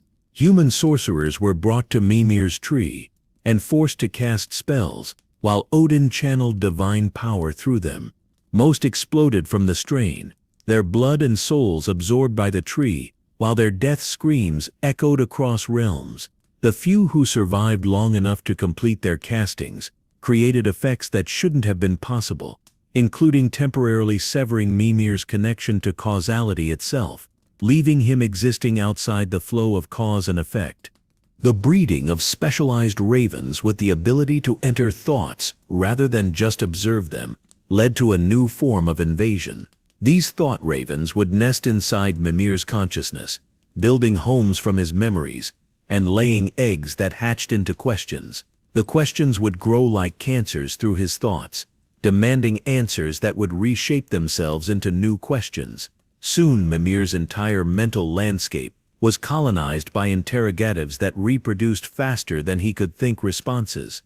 Experiments with temporal compression attempted to force Mimir to experience the entire lifespan of the universe in a single moment, hoping the overwhelming perspective would break his resistance. Instead, the procedure gave Mimir perfect understanding of the cyclic nature of reality, how every pantheon's rise and fall was part of a larger pattern that transcended individual mythologies. This knowledge, rather than breaking him, gave him a peace that infuriated Odin, who could see serenity in the tree's growth patterns but couldn't understand its source. The summoning of the Ginnungagap into Mimir's tree represented Odin's most dangerous experiment. He attempted to recreate the primordial void within Mimir's consciousness, believing that exposure to the nothing that existed before creation would erase everything, including hidden knowledge. The void began consuming Mimir from within, eating thoughts, memories, and the very concept of self. But as it consumed, Mimir realized that nothing was just another form of something, that void and substance were merely different arrangements of the same fundamental existence.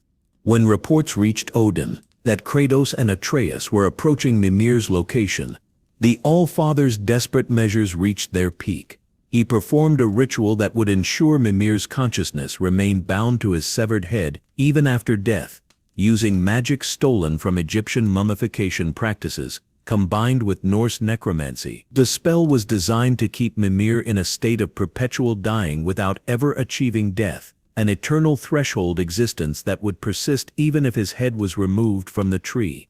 The final torture before Kratos arrived was perhaps the cruelest. Odin brought Sigrun to Mimir's tree, forcing the Valkyrie queen to witness what had become of her former love. She was compelled to tell Mimir about every moment they might have shared, every future they could have had if he hadn't chosen knowledge over life. Her tears contained Valkyrie magic that could have freed him, but Odin had bound her oath so tightly that she couldn't act on her desire to help. The meeting lasted only minutes, but felt like centuries to both of them. The irony that Odin never recognized was that every desperate measure he implemented actually prepared Mimir for his role in Ragnarok. The tortures had taught him how to exist in impossible states, how to maintain consciousness through transformation, how to preserve knowledge despite attempts at erasure. When Kratos' axe finally struck, Mimir was not just ready for death, but had been shaped by his suffering into exactly what the ghost of Sparta would need for the journey ahead. Every desperate divine measure had been unknowingly preparing Mimir for his ultimate purpose as the head that would guide the end of all things towards something resembling hope. The moment of Mimir's liberation began with the sound of footsteps that didn't belong to any being from the 9 realms. Kratos moved through Midgard's wilderness with the weight of a collapsed pantheon in every stride, his divine nature hidden beneath layers of ash and restraint, but unmistakable to someone who had witnessed the death of Olympus through prophetic visions. Beside him walked a boy whose divine heritage sang in frequencies that only Mimir could perceive, a child who carried within him the solution to paradoxes that had plagued Norse mythology since its inception. When Kratos stood before the tree that had been Mimir's prison for 109 winters, the recognition was mutual and immediate. Here was the ghost of Sparta that Mimir had seen in visions since his days as Robin Goodfellow, the marked warrior described in Egyptian hieroglyphs, the god-killer whose very existence proved that pantheons could die. But more importantly, here was someone who understood the weight of knowledge that destroyed its bearer, who had learned that wisdom and suffering were often indistinguishable. The words Mimir chose to provoke his own decapitation were crafted with the precision of a master manipulator who had spent a century preparing for this moment. Every insult was calculated to trigger the specific type of rage that would result in a clean death rather than prolonged torture. He called Kratos a monster, knowing the word would resonate with the warrior's self-perception. He mocked the boy's parentage, understanding that paternal protectiveness would override caution. He laughed at their quest for Jotunheim, aware that desperation would make violence seem like the quickest solution. The axe strike that separated Mimir's head from the tree was delivered with such force that it severed not just physical bonds, but the magical constraints that had held his consciousness prisoner. For a brief moment between separation and death, Mimir experienced true freedom, his awareness expanding to encompass all the knowledge he had been forced to observe, but unable to process. In that instant, he understood everything about Ragnarok, about Kratos' role, about the boy's true nature as Loki, about the cycles within cycles that define divine existence.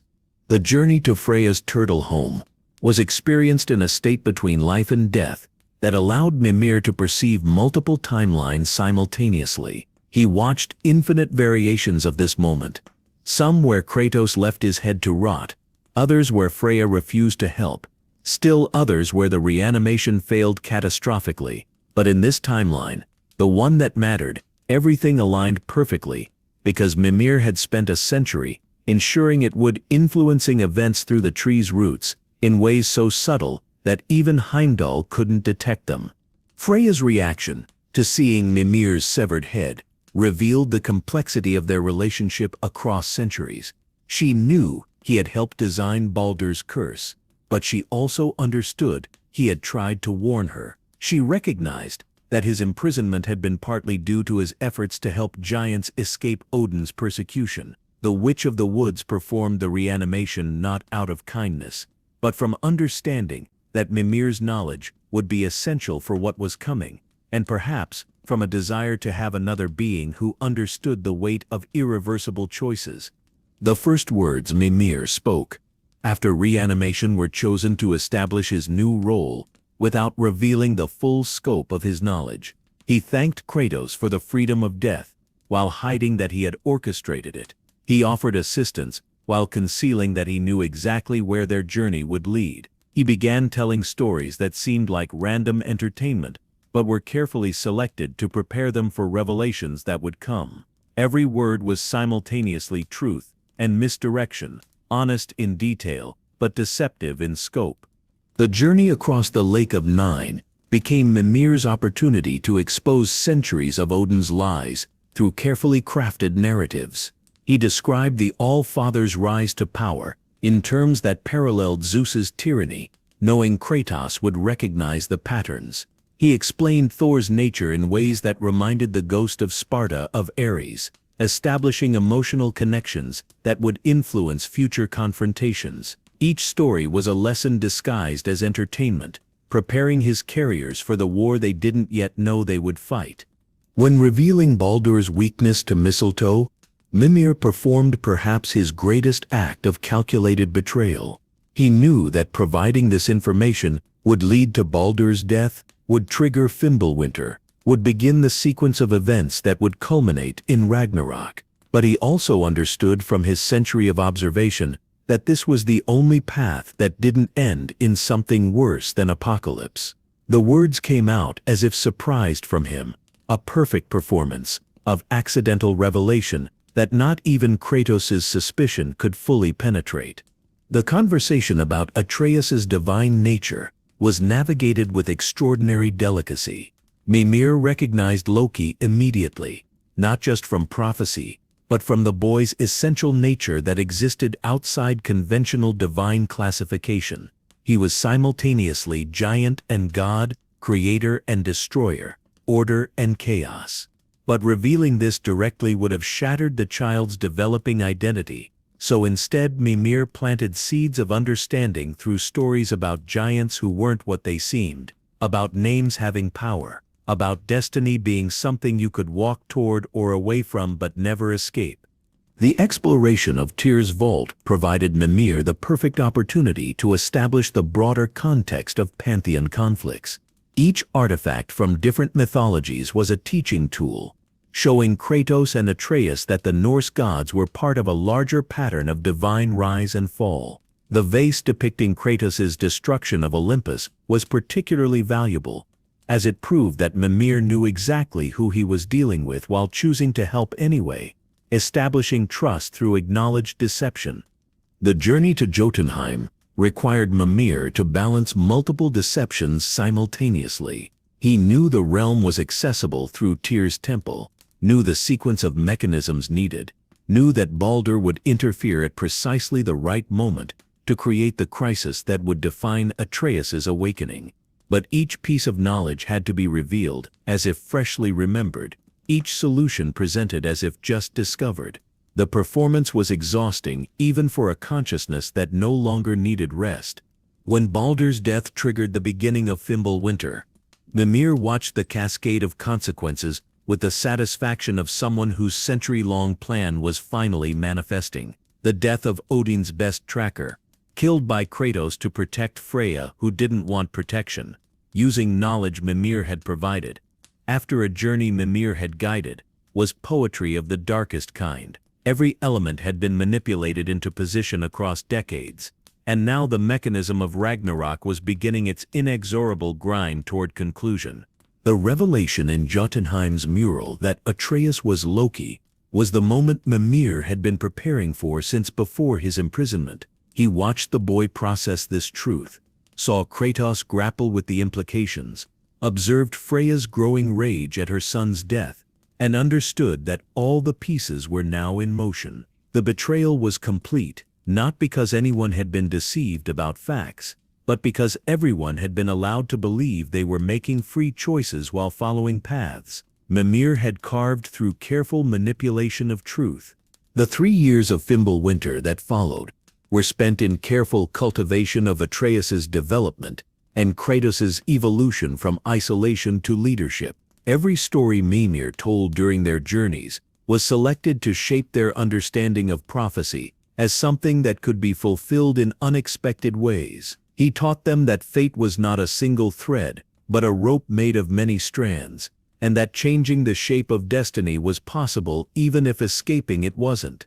The death of Baldur unleashed Fimbulwinter with such violence that the first snowfall killed birds mid-flight, their bodies freezing solid before they hit the ground. Mimir, now hanging from Kratos' belt, felt the cosmic gears that maintain seasonal order shatter like frozen metal struck by Thor's hammer. This was not merely winter, but the absence of any possibility of spring, a cold that existed in defiance of natural law rather than accordance with it. The realms themselves began contracting as heat became a memory and ice became the only truth. During the 3 years of endless winter, Mimir witnessed the systematic collapse of every structure that had maintained divine order. The Einherjar in Valhalla began displaying symptoms of what could only be described as posthumous madness, forgetting they were dead and attempting to leave through doors that no longer existed. Their confusion spread like a plague through the halls of the honored dead, with warriors who had died centuries apart suddenly believing they had fallen in the same battle. The concept of glorious death itself was becoming unstable. The ravens that served as Odin's eyes across the realms started returning with contradictory reports, not because they were lying, but because reality itself had become inconsistent. A single location would exist in multiple states simultaneously until observed, at which point it would collapse into whichever version the observer expected to see. Mimir explained to Kratos that this wasn't mere magic, but the fundamental structure of the cosmos losing coherence, like a tapestry being pulled apart thread by thread. Thor's alcoholism during Fimbulwinter transformed from character flaw to cosmic poison. The thunder god's divine essence, corrupted by endless mead and barely suppressed rage, began affecting weather patterns across all realms. His drunken stupors created temporal anomalies, where lightning would strike before thunder sounded, where rain would fall upward, where storms would rage backwards through time. Mimir observed that Thor wasn't just drinking himself to death, but drinking reality into instability. The relationship between Atreus and his emerging identity as Loki became increasingly critical, as the boy's mere existence created paradoxes that accelerated the collapse. He was simultaneously the son of Kratos and Faye, but also the father of the world serpent, who already existed. This temporal impossibility created stress fractures in causality that Mimir could perceive but couldn't fully explain without revealing truths that would shatter the boy's developing psyche. Every day Atreus grew older, the universe grew more confused about when and where he existed. Sindri and Brock's reunion and subsequent work on weapons capable of harming gods introduced new variables into an already unstable equation. The Leviathan axe and blades of chaos existing in the same realm created a binary divine system that shouldn't have been possible. Ice and fire from different pantheons occupying the same space. Mimir watched the dwarf brothers unknowingly forge weapons that could wound concepts rather than just beings, tools that could kill ideas as easily as gods. The discovery that Tyr was alive but imprisoned caused a cascade of retroactive changes to history. Events that had been attributed to his death suddenly unhappened, creating gaps in the timeline that filled with contradictory explanations. Some gods remembered Tyr dying in battle, others recalled him disappearing, Still others had memories of him never existing at all. Mimir found himself knowing multiple versions of the same historical events, all equally true and all mutually exclusive. Odin's mask obsession during this period represented more than simple madness. The mask fragments he sought weren't just artifacts, but pieces of something that existed before the concept of faces, before identity had separated from unity. Each fragment Odin collected made him less himself and more something else, a transformation that other gods could sense but not understand. Mimir recognized the mask as belonging to the same category of existence as the primordial void, things that preceded things. The corruption of the Valkyries into physical manifestations of psychological torment showed how deeply the rot had spread through divine systems. Each Valkyrie had become trapped in a physical representation of their worst nature, their bodies transformed to match their corrupted spirits. Mimir guided Kratos to each one, not just to free them, but because he understood that their corruption was symptomatic of a larger disease. Every Valkyrie freed was a small restoration of order in an increasingly chaotic system. Heimdall's ability to see everything had evolved into a curse where he saw too much, perceiving not just what was happening but what wasn't happening, what had unhappened and what might never happen. His reports to Odin became increasingly incoherent as he struggled to describe observations that language couldn't contain. Mimir recognized in Heimdall's deterioration the same kind of knowledge poisoning he had experienced at the Well of Wisdom, but without the wisdom to contextualize it. The fragmentation of Asgard's physical structure began subtly, with rooms that had always existed suddenly never having existed, with hallways that led to different destinations depending on who walked them. The Golden Realm was trying to maintain itself according to prophecy, while also preventing prophecy, creating an architectural paradox that manifested as spatial impossibility. Mimir observed walls that aged centuries in seconds while remaining newly built, stairs that ascended and descended simultaneously. Freya's transformation from grieving mother to avatar of vengeance represented a fundamental shift in the nature of divine emotion. Her hatred for Kratos wasn't just personal, but had become cosmological, a force that affected weather, twisted fate, and corrupted magic. Every spell she cast in anger created tears in reality that bled possibilities from other timelines. Mimir watched her becoming something that shouldn't exist in Norse cosmology, a goddess powered by pure negation rather than any positive aspect. The world serpent's increasingly confused temporal state created communication paradoxes that threatened language itself. Jormungandr would speak of events that hadn't happened yet, in languages that hadn't been invented yet, sometimes responding to questions before they were asked. His very existence as a being that had been sent back in time during a future Ragnarok, that was simultaneously happening and not happening, created recursive loops that made nearby gods experience temporal vertigo. The economic collapse of the divine order manifested in bizarre ways. Prayers stopped reaching their intended gods, instead accumulating in physical form as crystallized devotion that fell like hail in Asgard. The exchange rate between mortal worship and divine power became so volatile that gods would gain and lose strength seemingly at random. Mimir observed minor deities achieving sudden omnipotence for seconds before reverting to powerlessness, while major gods found themselves temporarily mortal.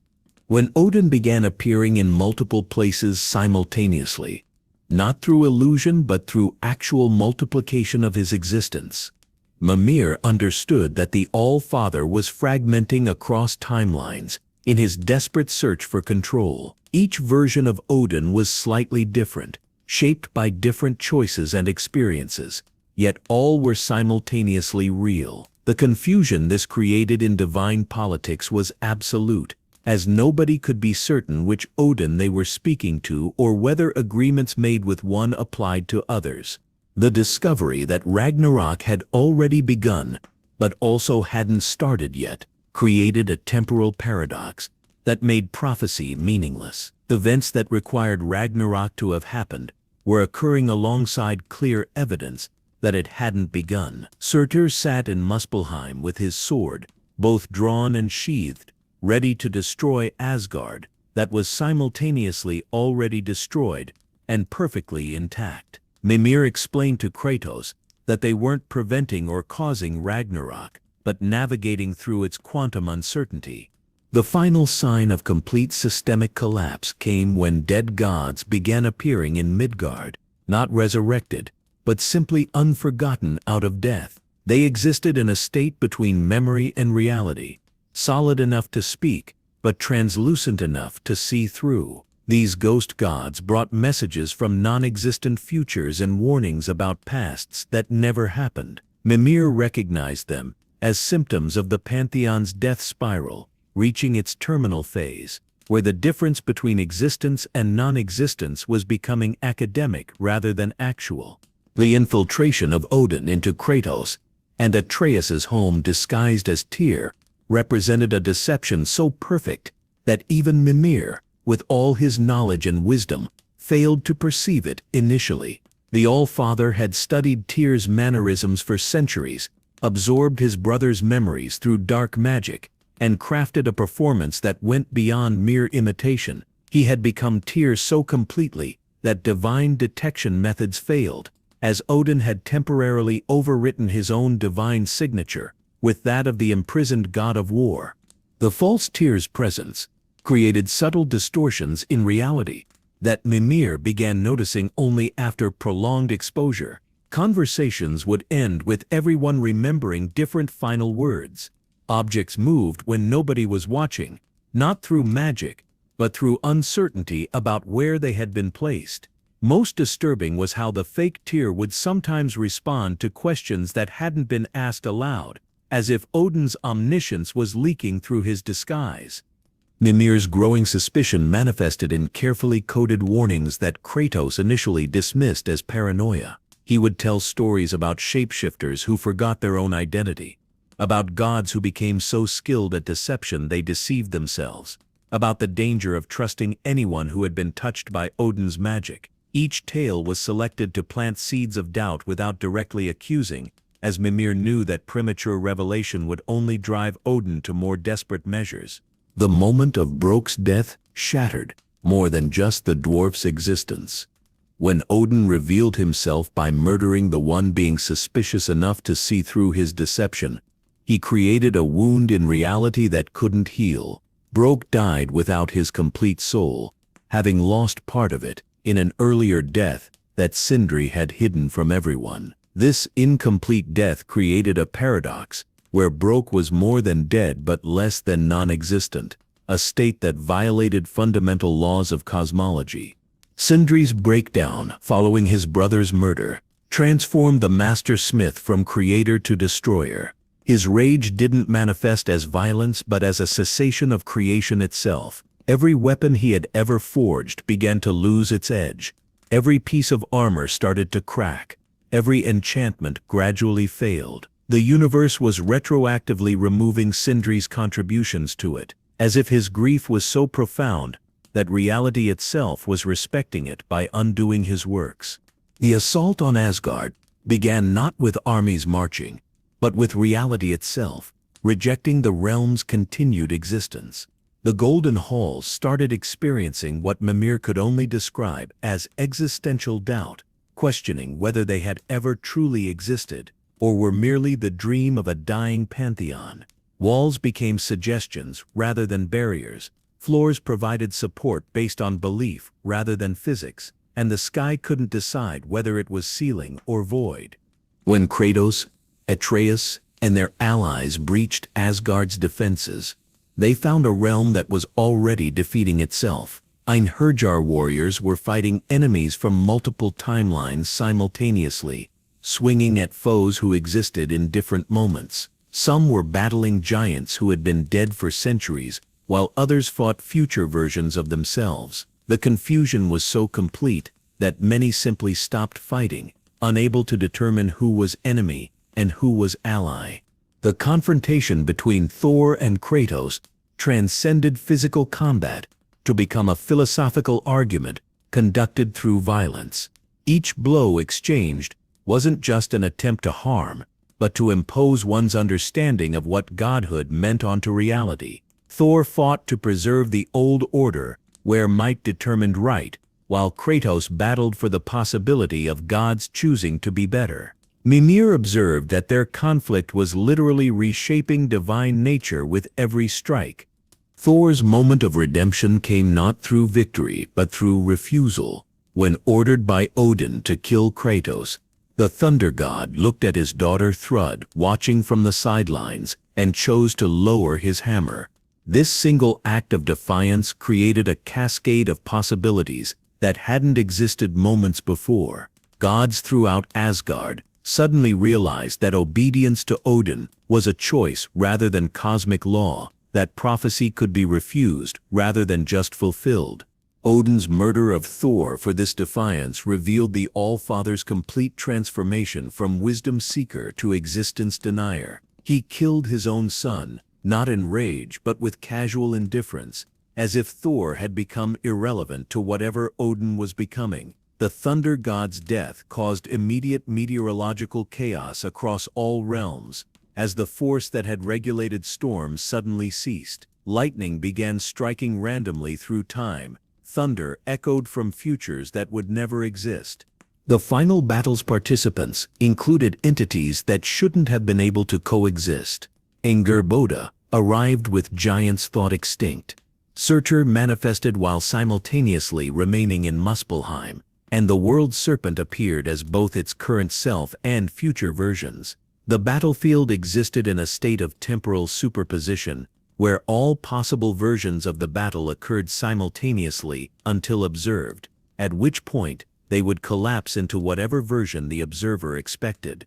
Freyr's sacrifice against Surtur demonstrated the principle that Mimir had long understood, but never articulated. The Vanir god chose to die not to prevent something, but to ensure something, using his death as a fixed point that would anchor certain necessary events in the chaotic flux of collapsing prophecy. His final charge against the fire giant was conducted with full knowledge that victory was impossible, but impossibility had become negotiable in the current state of reality.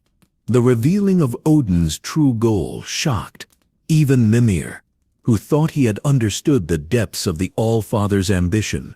Odin didn't want to prevent Ragnarok or survive it, but to use it as a transformative event that would remake him into something beyond godhood. The mask he had been assembling wasn't meant to hide his face, but to replace it with the face of existence itself. He sought to become not a god, but the concept of divinity, to transform from being to beingness. The combined assault by Kratos, Freya and Atreus against Odin took place across multiple dimensions simultaneously. They fought him in Asgard's throne room, while also battling him in the void between realms. In the past where he was young and vulnerable, in futures where he had already won. Each version of the battle influenced the others, creating a combat that was as much about narrative consistency as physical violence.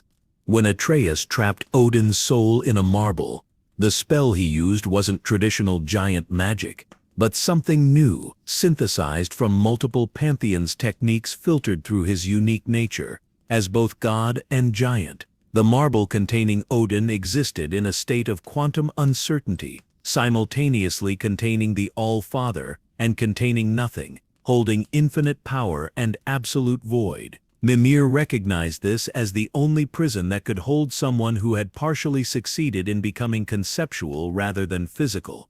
Sindri's destruction of the marble containing Odin's soul wasn't just vengeance, but a form of cosmic editing. By destroying the All-Father's essence completely, rather than allowing it to dissipate naturally, Sindri removed Odin from the cycle of existence entirely. This created a gap in reality, where Odin should have been, a wound that would never heal, because healing would require acknowledging what had been lost. The destruction was so complete that reality began forgetting Odin had existed while simultaneously remembering everything he had done.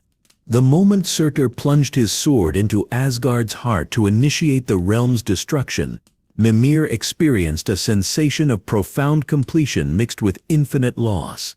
He watched the golden halls collapse not into rubble, but into possibility, each fragment becoming a seed for something that might grow in the cosmic spring that would follow this ultimate winter. The destruction was simultaneously an ending and a beginning, death and birth occurring in the same moment without contradiction. As Asgard died, Mimir observed the birth of new natural laws to replace those that perished with the realm. Magic began operating on different principles. Death started meaning something other than what it had, and time itself relaxed from the rigid prophecy-bound structure into something more fluid and forgiving. The final godly battle hadn't just ended the Norse pantheon, but had transformed the very nature of existence in ways that would take millennia to fully understand. The silence that followed Asgard's destruction was not merely the absence of sound, but the presence of possibility waiting to determine what form it would take. Mimir, still attached to Kratos' belt, witnessed the 9 realms experiencing something unprecedented in cosmic history, the continued existence of a world system after its governing pantheon had fallen. Where other mythologies had collapsed entirely with their gods' deaths, the Norse realms persisted in a state of divine orphanhood that defied all prophetic models.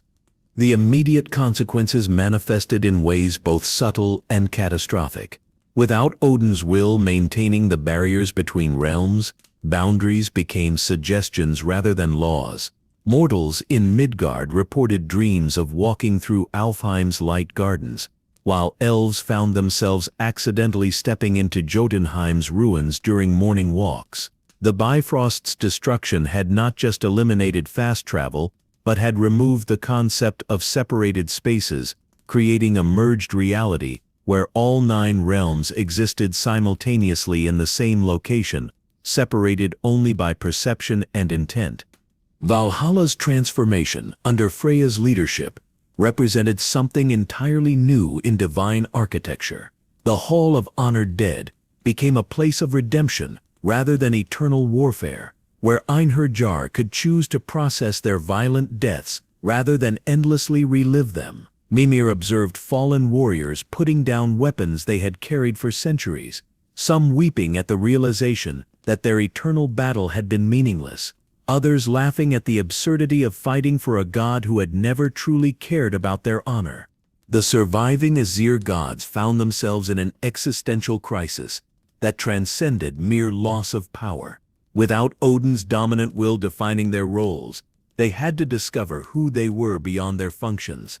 Vidar, the silent god, began speaking for the first time in millennia, his words carrying the weight of accumulated observation. Vali, god of vengeance, found himself without purpose in a world where the target of all vengeance had been utterly erased. These identity crises created ripples through divine nature itself, as gods attempted to redefine their fundamental essence.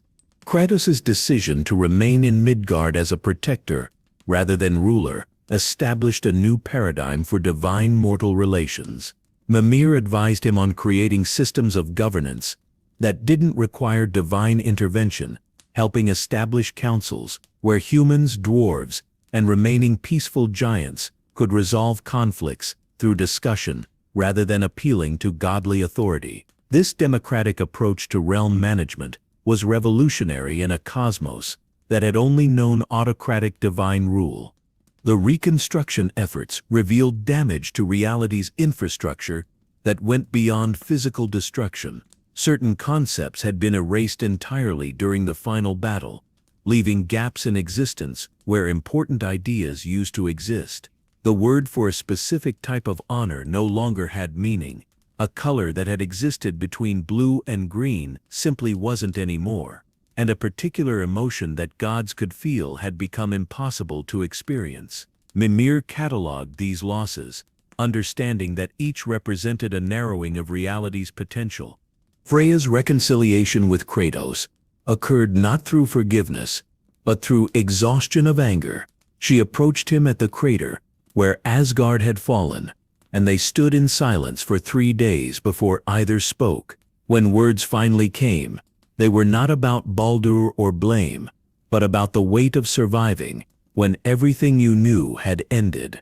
Mimir listened as two gods who had lost everything found commonality in their emptiness, building something like friendship from shared ruins. The discovery of pockets of surviving giants hidden in dimensional folds throughout the realms changed the narrative of extinction to one of diaspora. These giants had preserved themselves through temporal displacement, existing slightly out of phase with reality, to avoid Thor's massacres. Their return brought with it archives of knowledge that even Mimir had never accessed, including mathematical proofs that Ragnarok was not an ending but a transformation algorithm designed to prevent Pantheon stagnation. Atreus's journey to find more giants revealed the true scope of Loki's nature as a being who existed partially outside traditional mythology. Every realm he visited showed traces of his future presence, messages he would leave for himself, children he would father, who already existed, stories about him that predated his birth. Mimir helped interpret these temporal paradoxes, explaining that Atreus wasn't just traveling through space, but through narrative itself, becoming more real with each story told about him. The world serpent's decision to remain in Midgard, despite the opening of realm boundaries, provided stability to a reality desperately needing anchor points. Jormungandr's massive presence served as a cosmic constant, his heartbeat regulating tides, his breathing creating weather patterns, his dreams influencing the collective unconscious of all sentient beings. Mimir often conversed with the serpent in the ancient tongue, learning histories that existed only in the memories of beings that transcended temporal linearity. Sindri's self-imposed exile following Brok's death created unexpected consequences throughout the realms. Every item the brothers had crafted together began exhibiting dual nature, sometimes functioning perfectly, other times refusing to work at all, as if reflecting Sindri's grief through their behavior. The Leviathan axe would occasionally weep frozen tears, while the blades of chaos would burn cold, expressing mourning through contradiction of their essential natures. The establishment of new trade routes between realms without the Bifrost required innovation that pushed surviving civilizations toward cooperation. Dwarven engineers worked with light elf mages to create stable portals, while former enemies shared resources that had previously been hoarded. Mimir served as translator and mediator for these negotiations, using his knowledge of all cultures to find common ground where none had existed before.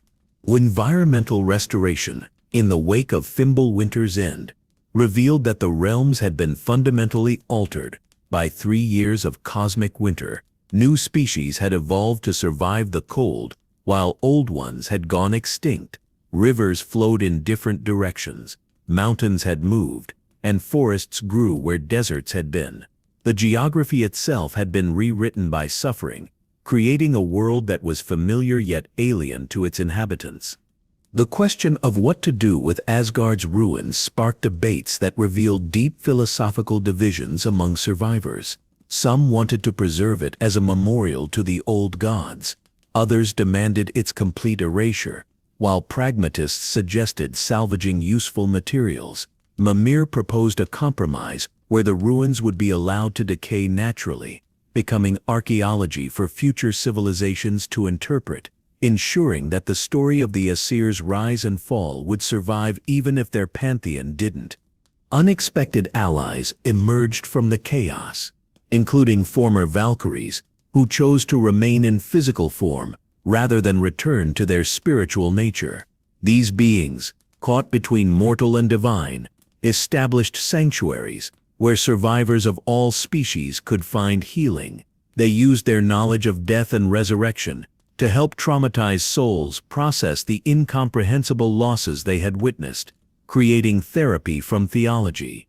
The gradual stabilization of reality revealed that the cosmos was developing new natural laws to replace those lost with the Norse pantheon. Magic began operating on principles of intent rather than formula, making it accessible to mortals who had never shown mystical ability. Death became less permanent, but more meaningful, with some souls choosing to linger as teachers while others moved on to unknowable destinations. Time itself became more negotiable, with certain locations experiencing different rates of temporal flow. Mimir's role evolved from advisor to historian, understanding that his greatest contribution to the new world would be preserving accurate accounts of what had been. He began dictating comprehensive histories to scribes from various cultures, ensuring that multiple perspectives of events would survive. Each telling revealed details he had previously withheld, gradually constructing a complete picture of the Norse pantheon's rise and fall that future generations could learn from rather than repeat. The ramifications of Ragnarok's completion, rather than prevention, created a cascade of changes that rippled backward and forward through time simultaneously. Mimir observed that prophecies throughout history were retroactively altering themselves, as if the universe was editing its own story to accommodate the fact that the inevitable had actually happened. Scrolls in Egyptian tombs now contained warnings about northern gods that hadn't been there before, while Greek oracles' predictions suddenly included references to a twilight that would renew rather than destroy.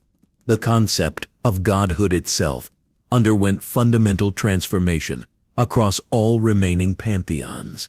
Deities in distant lands reported experiencing sudden limitations on their power, as if the Norse pantheon's fall had established new cosmic speed limits on divine ability. The Egyptian gods found their immortality had become conditional rather than absolute. The Japanese kami discovered they could no longer alter reality through pure will, and the Celtic fairy courts noticed their magic requiring consent rather than commanding obedience. Kratos' evolution from destroyer to rebuilder sent shockwaves through the metaphysical structure that governed divine nature. His choice to use power for protection rather than domination created a new archetype that began manifesting in other pantheons. War gods across various mythologies reported experiencing strange dreams of laying down weapons, while gods of peace found themselves capable of necessary violence. The rigid categories that had defined divine roles for millennia were dissolving into something more fluid and choice-based. The cultural impact on Midgard's mortals exceeded anything Mimir had predicted. Humans who had spent generations defining themselves through worship of absent gods suddenly had to confront divine beings who walked among them as neighbors rather than rulers. Some communities thrived in this new arrangement, developing collaborative relationships with visiting gods. Others collapsed into chaos, unable to function without the structure of organized worship. Most fascinating were the settlements that developed entirely new social systems based on mutual respect rather than divine hierarchy. The discovery that certain deceased gods were partially returning, not as themselves, but as natural phenomena, revealed death's changing nature. Thor didn't resurrect, but thunderstorms began exhibiting intelligence, responding to threats against innocent communities. Heimdall's consciousness seemed distributed across all reflecting surfaces, allowing anyone to glimpse distant realms if they knew how to look. These manifestations weren't true resurrections, but rather the universe recycling divine essence into new forms that served similar functions without consciousness or agenda. Mimir's relationship with Sigrun evolved into something unprecedented in mythological history. A severed head and a former Valkyrie developed a romance that transcended physical limitation, building intimacy through shared knowledge and philosophical discussion. Their love became a symbol for survivors throughout the realms, proving that connection was possible, even when everything traditional had been stripped away. Sigrun would carry Mimir on flights through the realms, his observations enhanced by her aerial perspective, creating a partnership of perception that exceeded what either could achieve alone. The economic consequences of divine collapse forced rapid technological and magical advancement. Without gods to petition for miracles, mortals had to develop solutions to problems previously solved through prayer. Dwarven engineering advanced centuries in mere years, while human agriculture adapted to feed populations without divine blessing of crops. This self-reliance created a generation that was simultaneously more capable and more anxious, bearing responsibility that had previously belonged to higher powers. Hidden texts, surfacing from Odin's destroyed library, revealed the true extent of cosmic connections between pantheons. Documents showed trade agreements between Zeus and Odin that had been hidden from their respective pantheons, military alliances between Thor and Mars that contradicted official mythologies, and most disturbing, evidence of coordinated suppressions of mortal advancement to maintain divine relevance. Mimir confirmed these documents' authenticity while providing context that prevented them from sparking wars between surviving mythologies. The phenomenon of spontaneous apotheosis began affecting mortals who achieved extraordinary feats in the post-Ragnarok world. Humans who showed exceptional courage might temporarily manifest divine strength, while those who displayed profound wisdom could briefly perceive the threads of fate. These temporary elevations to godhood lasted only moments, but occurred with increasing frequency, suggesting that divinity was becoming democratized rather than hereditary. Yggdrasil's transformation following Asgard's fall defied all understanding of cosmic botany. The world tree began growing new branches that connected to mythologies previously isolated from Norse cosmology. Egyptian dead started appearing in Helheim, Greek heroes wandered into Valhalla, and Celtic fairies established colonies in abandoned corners of Alfheim. The tree was becoming less of a Norse cosmic structure and more of a universal network connecting all divine realms. The psychological impact on surviving giants who returned to find their culture extinct except for themselves created a unique form of survivor's guilt. They possessed knowledge of civilizations, arts, and sciences that no longer had context or application. Mimir worked with them to preserve this information while helping them process the grief of being living museums of dead cultures. Some giants chose to spread their knowledge freely, while others hoarded it as the last treasure of their people. Atreus's letters from his journey to find giants revealed that other pantheons were experiencing similar but not identical transformations. The Greek realms were recovering from their own apocalypse with different solutions, some compatible with Norse approaches, others radically divergent. His descriptions of Egyptian gods adapting to reduced worship by becoming more symbolic than literal provided models for Norse survivors considering their own evolution. The emergence of hybrid religions combining Norse, Greek, Egyptian, and other mythological elements created theological chaos that required careful management. Mortals began worshipping composite deities that had never existed, and through collective belief, these chimeric gods started manifesting with confused identities and contradictory abilities. Mimir found himself serving as theological advisor to prevent these new faith systems from creating paradoxes that could damage reality's already fragile structure. Environmental consequences extended beyond simple climate recovery. The merger of realm boundaries created ecosystems that shouldn't exist, with incompatible species somehow thriving together. Flowers from Alfheim grew in Helheim's darkness, Muspelheim's fire creatures swam in Midgard's oceans, and Jotunheim's ruins sprouted forests that existed in multiple seasons simultaneously. These impossible biomes required new natural laws to govern them, laws that emerged organically rather than through divine decree. The question of justice for crimes committed during the old pantheon's rule created complex moral dilemmas. Should Thor's genocides be forgotten since he died?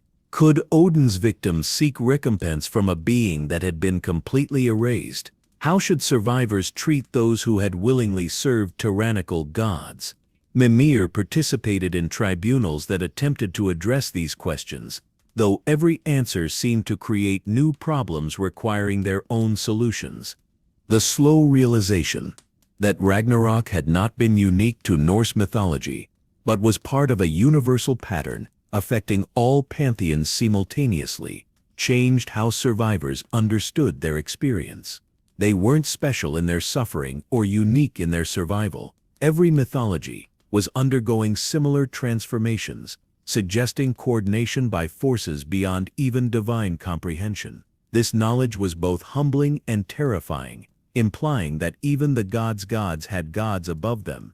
The visions that began plaguing Mimir after Ragnarok's completion showed not possible futures, but inevitable convergences that transcended individual timeline probability. In these visions he witnessed Celtic forces stirring in lands long forgotten, not armies or gods, but something more fundamental: the return of pure story unconstrained by physical form. The fairy realm from which he had originated as Robin Goodfellow was expanding, seeking its lost trickster with patience measured in geological time. These weren't threats or rescues but something more complex, a reckoning with the identity he had abandoned to become Mimir.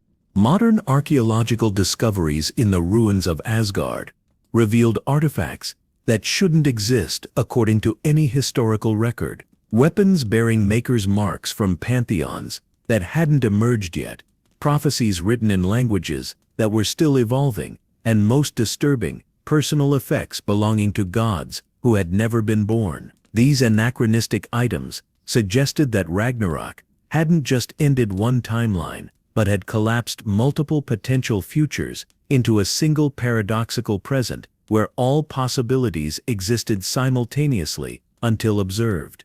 The connection between Kratos' journey and larger patterns of pantheon collapse became increasingly clear through comparative mythology. Egyptian texts described an ash-covered warrior who taught them that gods could choose death over tyranny. Japanese prophecies spoke of a foreign god who would show them that strength meant protection rather than domination. Celtic songs, the ones Mimir remembered from his youth, had retroactively gained verses about a head that would speak wisdom while severed from its body. Every mythology was preparing for or recovering from an encounter with the ghost of Sparta, as if he was less a person and more a cosmic function.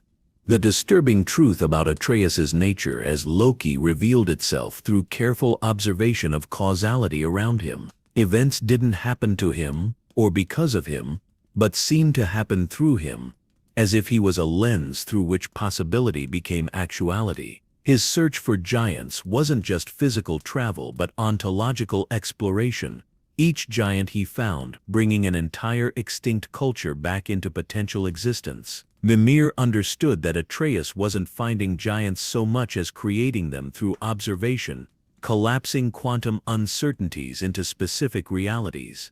Evidence of other-world trees existing parallel to Yggdrasil suggested that Norse cosmology had been merely one interpretation of a structure that existed across all mythologies simultaneously. The Egyptian Ish tree, the Hindu Ashvatha, the Mesopotamian Hulupu, all were the same tree viewed from different angles in dimensional space. This revelation implied that all pantheons were elaborate misunderstandings of a single truth too large for any individual mythology to comprehend. The phenomenon of retroactive prophecy, where predictions were appearing about events that had already occurred, indicated a breakdown in temporal causality that went beyond simple time travel. Oracles were speaking histories as if they were futures, while historians were documenting events that hadn't happened yet. Mimir recognized this as symptomatic of a universe trying to heal from paradoxes created during Ragnarok, rewriting its own timeline to maintain consistency even at the cost of logical coherence.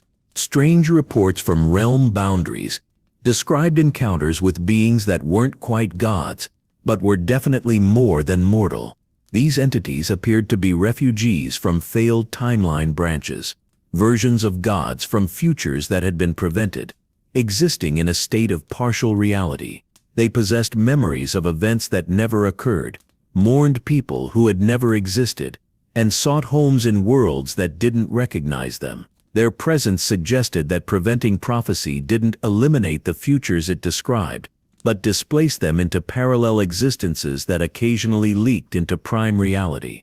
The discovery of Odin's contingency plans hidden in the quantum foam between realms revealed the true scope of the All-Father's paranoia. He had created backup versions of himself in dimensions that existed outside normal space-time, fail-safes that would activate if primary Odin was destroyed. Sindri's complete erasure of Odin had prevented these contingencies from triggering, but they remained as potential threats, versions of Odin waiting to exist if specific conditions were ever met. The Celtic pantheons' increased activity following Ragnarok suggested they were preparing for something Mimir couldn't quite perceive. Messages arrived through dreams and omens, written in flower meanings and bird flight patterns, all pointing toward a convergence that would require the wisdom of their lost puck. King Oberon himself had been spotted in reflection pools throughout Midgard, never quite present but never fully absent, searching for something or someone with fairy patience that made divine eternity seem brief. The implications of Kratos potentially traveling to other pantheons created probability storms that affected reality even before any decision was made. Egyptian priests reported statues weeping blood while looking northward. Japanese shrines experienced earthquakes that formed cracks resembling a warrior's silhouette. The mere possibility of the ghost of Sparta's arrival was causing prophylactic changes as pantheons prepared for transformation they couldn't prevent but might survive. The question of what existed beyond pantheons, what forces govern gods themselves, became increasingly urgent as patterns emerged, suggesting orchestration beyond divine comprehension. Every mythology's crisis period aligned too perfectly to be coincidence. Every fallen pantheon created specific conditions needed for others to evolve. Every god's death served purposes that benefited systems they had never known existed. Mimir suspected they were all participants in something larger, actors in a play whose script none of them had read. The gradual emergence of new forms of consciousness that were neither mortal nor divine indicated evolution beyond traditional categories. These beings arose from the merger of realm boundaries, constructed from overlapping myths and contradictory beliefs. They possessed abilities that violated established magical laws while creating new ones through their existence. Some scholars called them post-gods, others named them neo-myths, but Mimir recognized them as what emerged when old stories died and new ones hadn't yet been born. The preservation of knowledge became critical as reality itself seemed increasingly unreliable as a storage medium. Facts would change between observations, histories would rewrite themselves based on present needs, and even fundamental constants showed variability that suggested nothing was truly constant. Mimir worked to create redundant archives of truth, spreading information across multiple realms and consciousness types to ensure something would survive whatever transformation was coming. The final mystery that haunted Mimir was the growing certainty that his own story was incomplete. Memories that should have been erased by Odin's tortures were returning, but they didn't match his understanding of his own past. In these recovered fragments, he wasn't just Robin Goodfellow who became Mimir, but something else that had chosen to be both, a consciousness that existed outside mythology but had entered it for purposes he couldn't remember. The well of knowledge hadn't given him wisdom, but had made him forget why he already possessed it. As Mimir contemplated these mysteries while watching Kratos and Freya work to rebuild the realms, he understood that the ending of the Norse pantheon's story was merely the beginning of something larger. Every answer they had found revealed 10 new questions. Every solution created new problems requiring divine wisdom to navigate. Every death had been a transformation, every ending a doorway. The age of gods might be ending, but what was being born from its ashes would require all the wisdom of the smartest man alive to comprehend, and even that might not be enough. The greatest revelation was the simplest and most terrifying. They had not prevented Ragnarok, or survived it, or even properly experienced it. They were still in it, had always been in it, would always be in it. Ragnarok wasn't an event, but a condition, not a moment, but an eternal now. where everything ended and began simultaneously.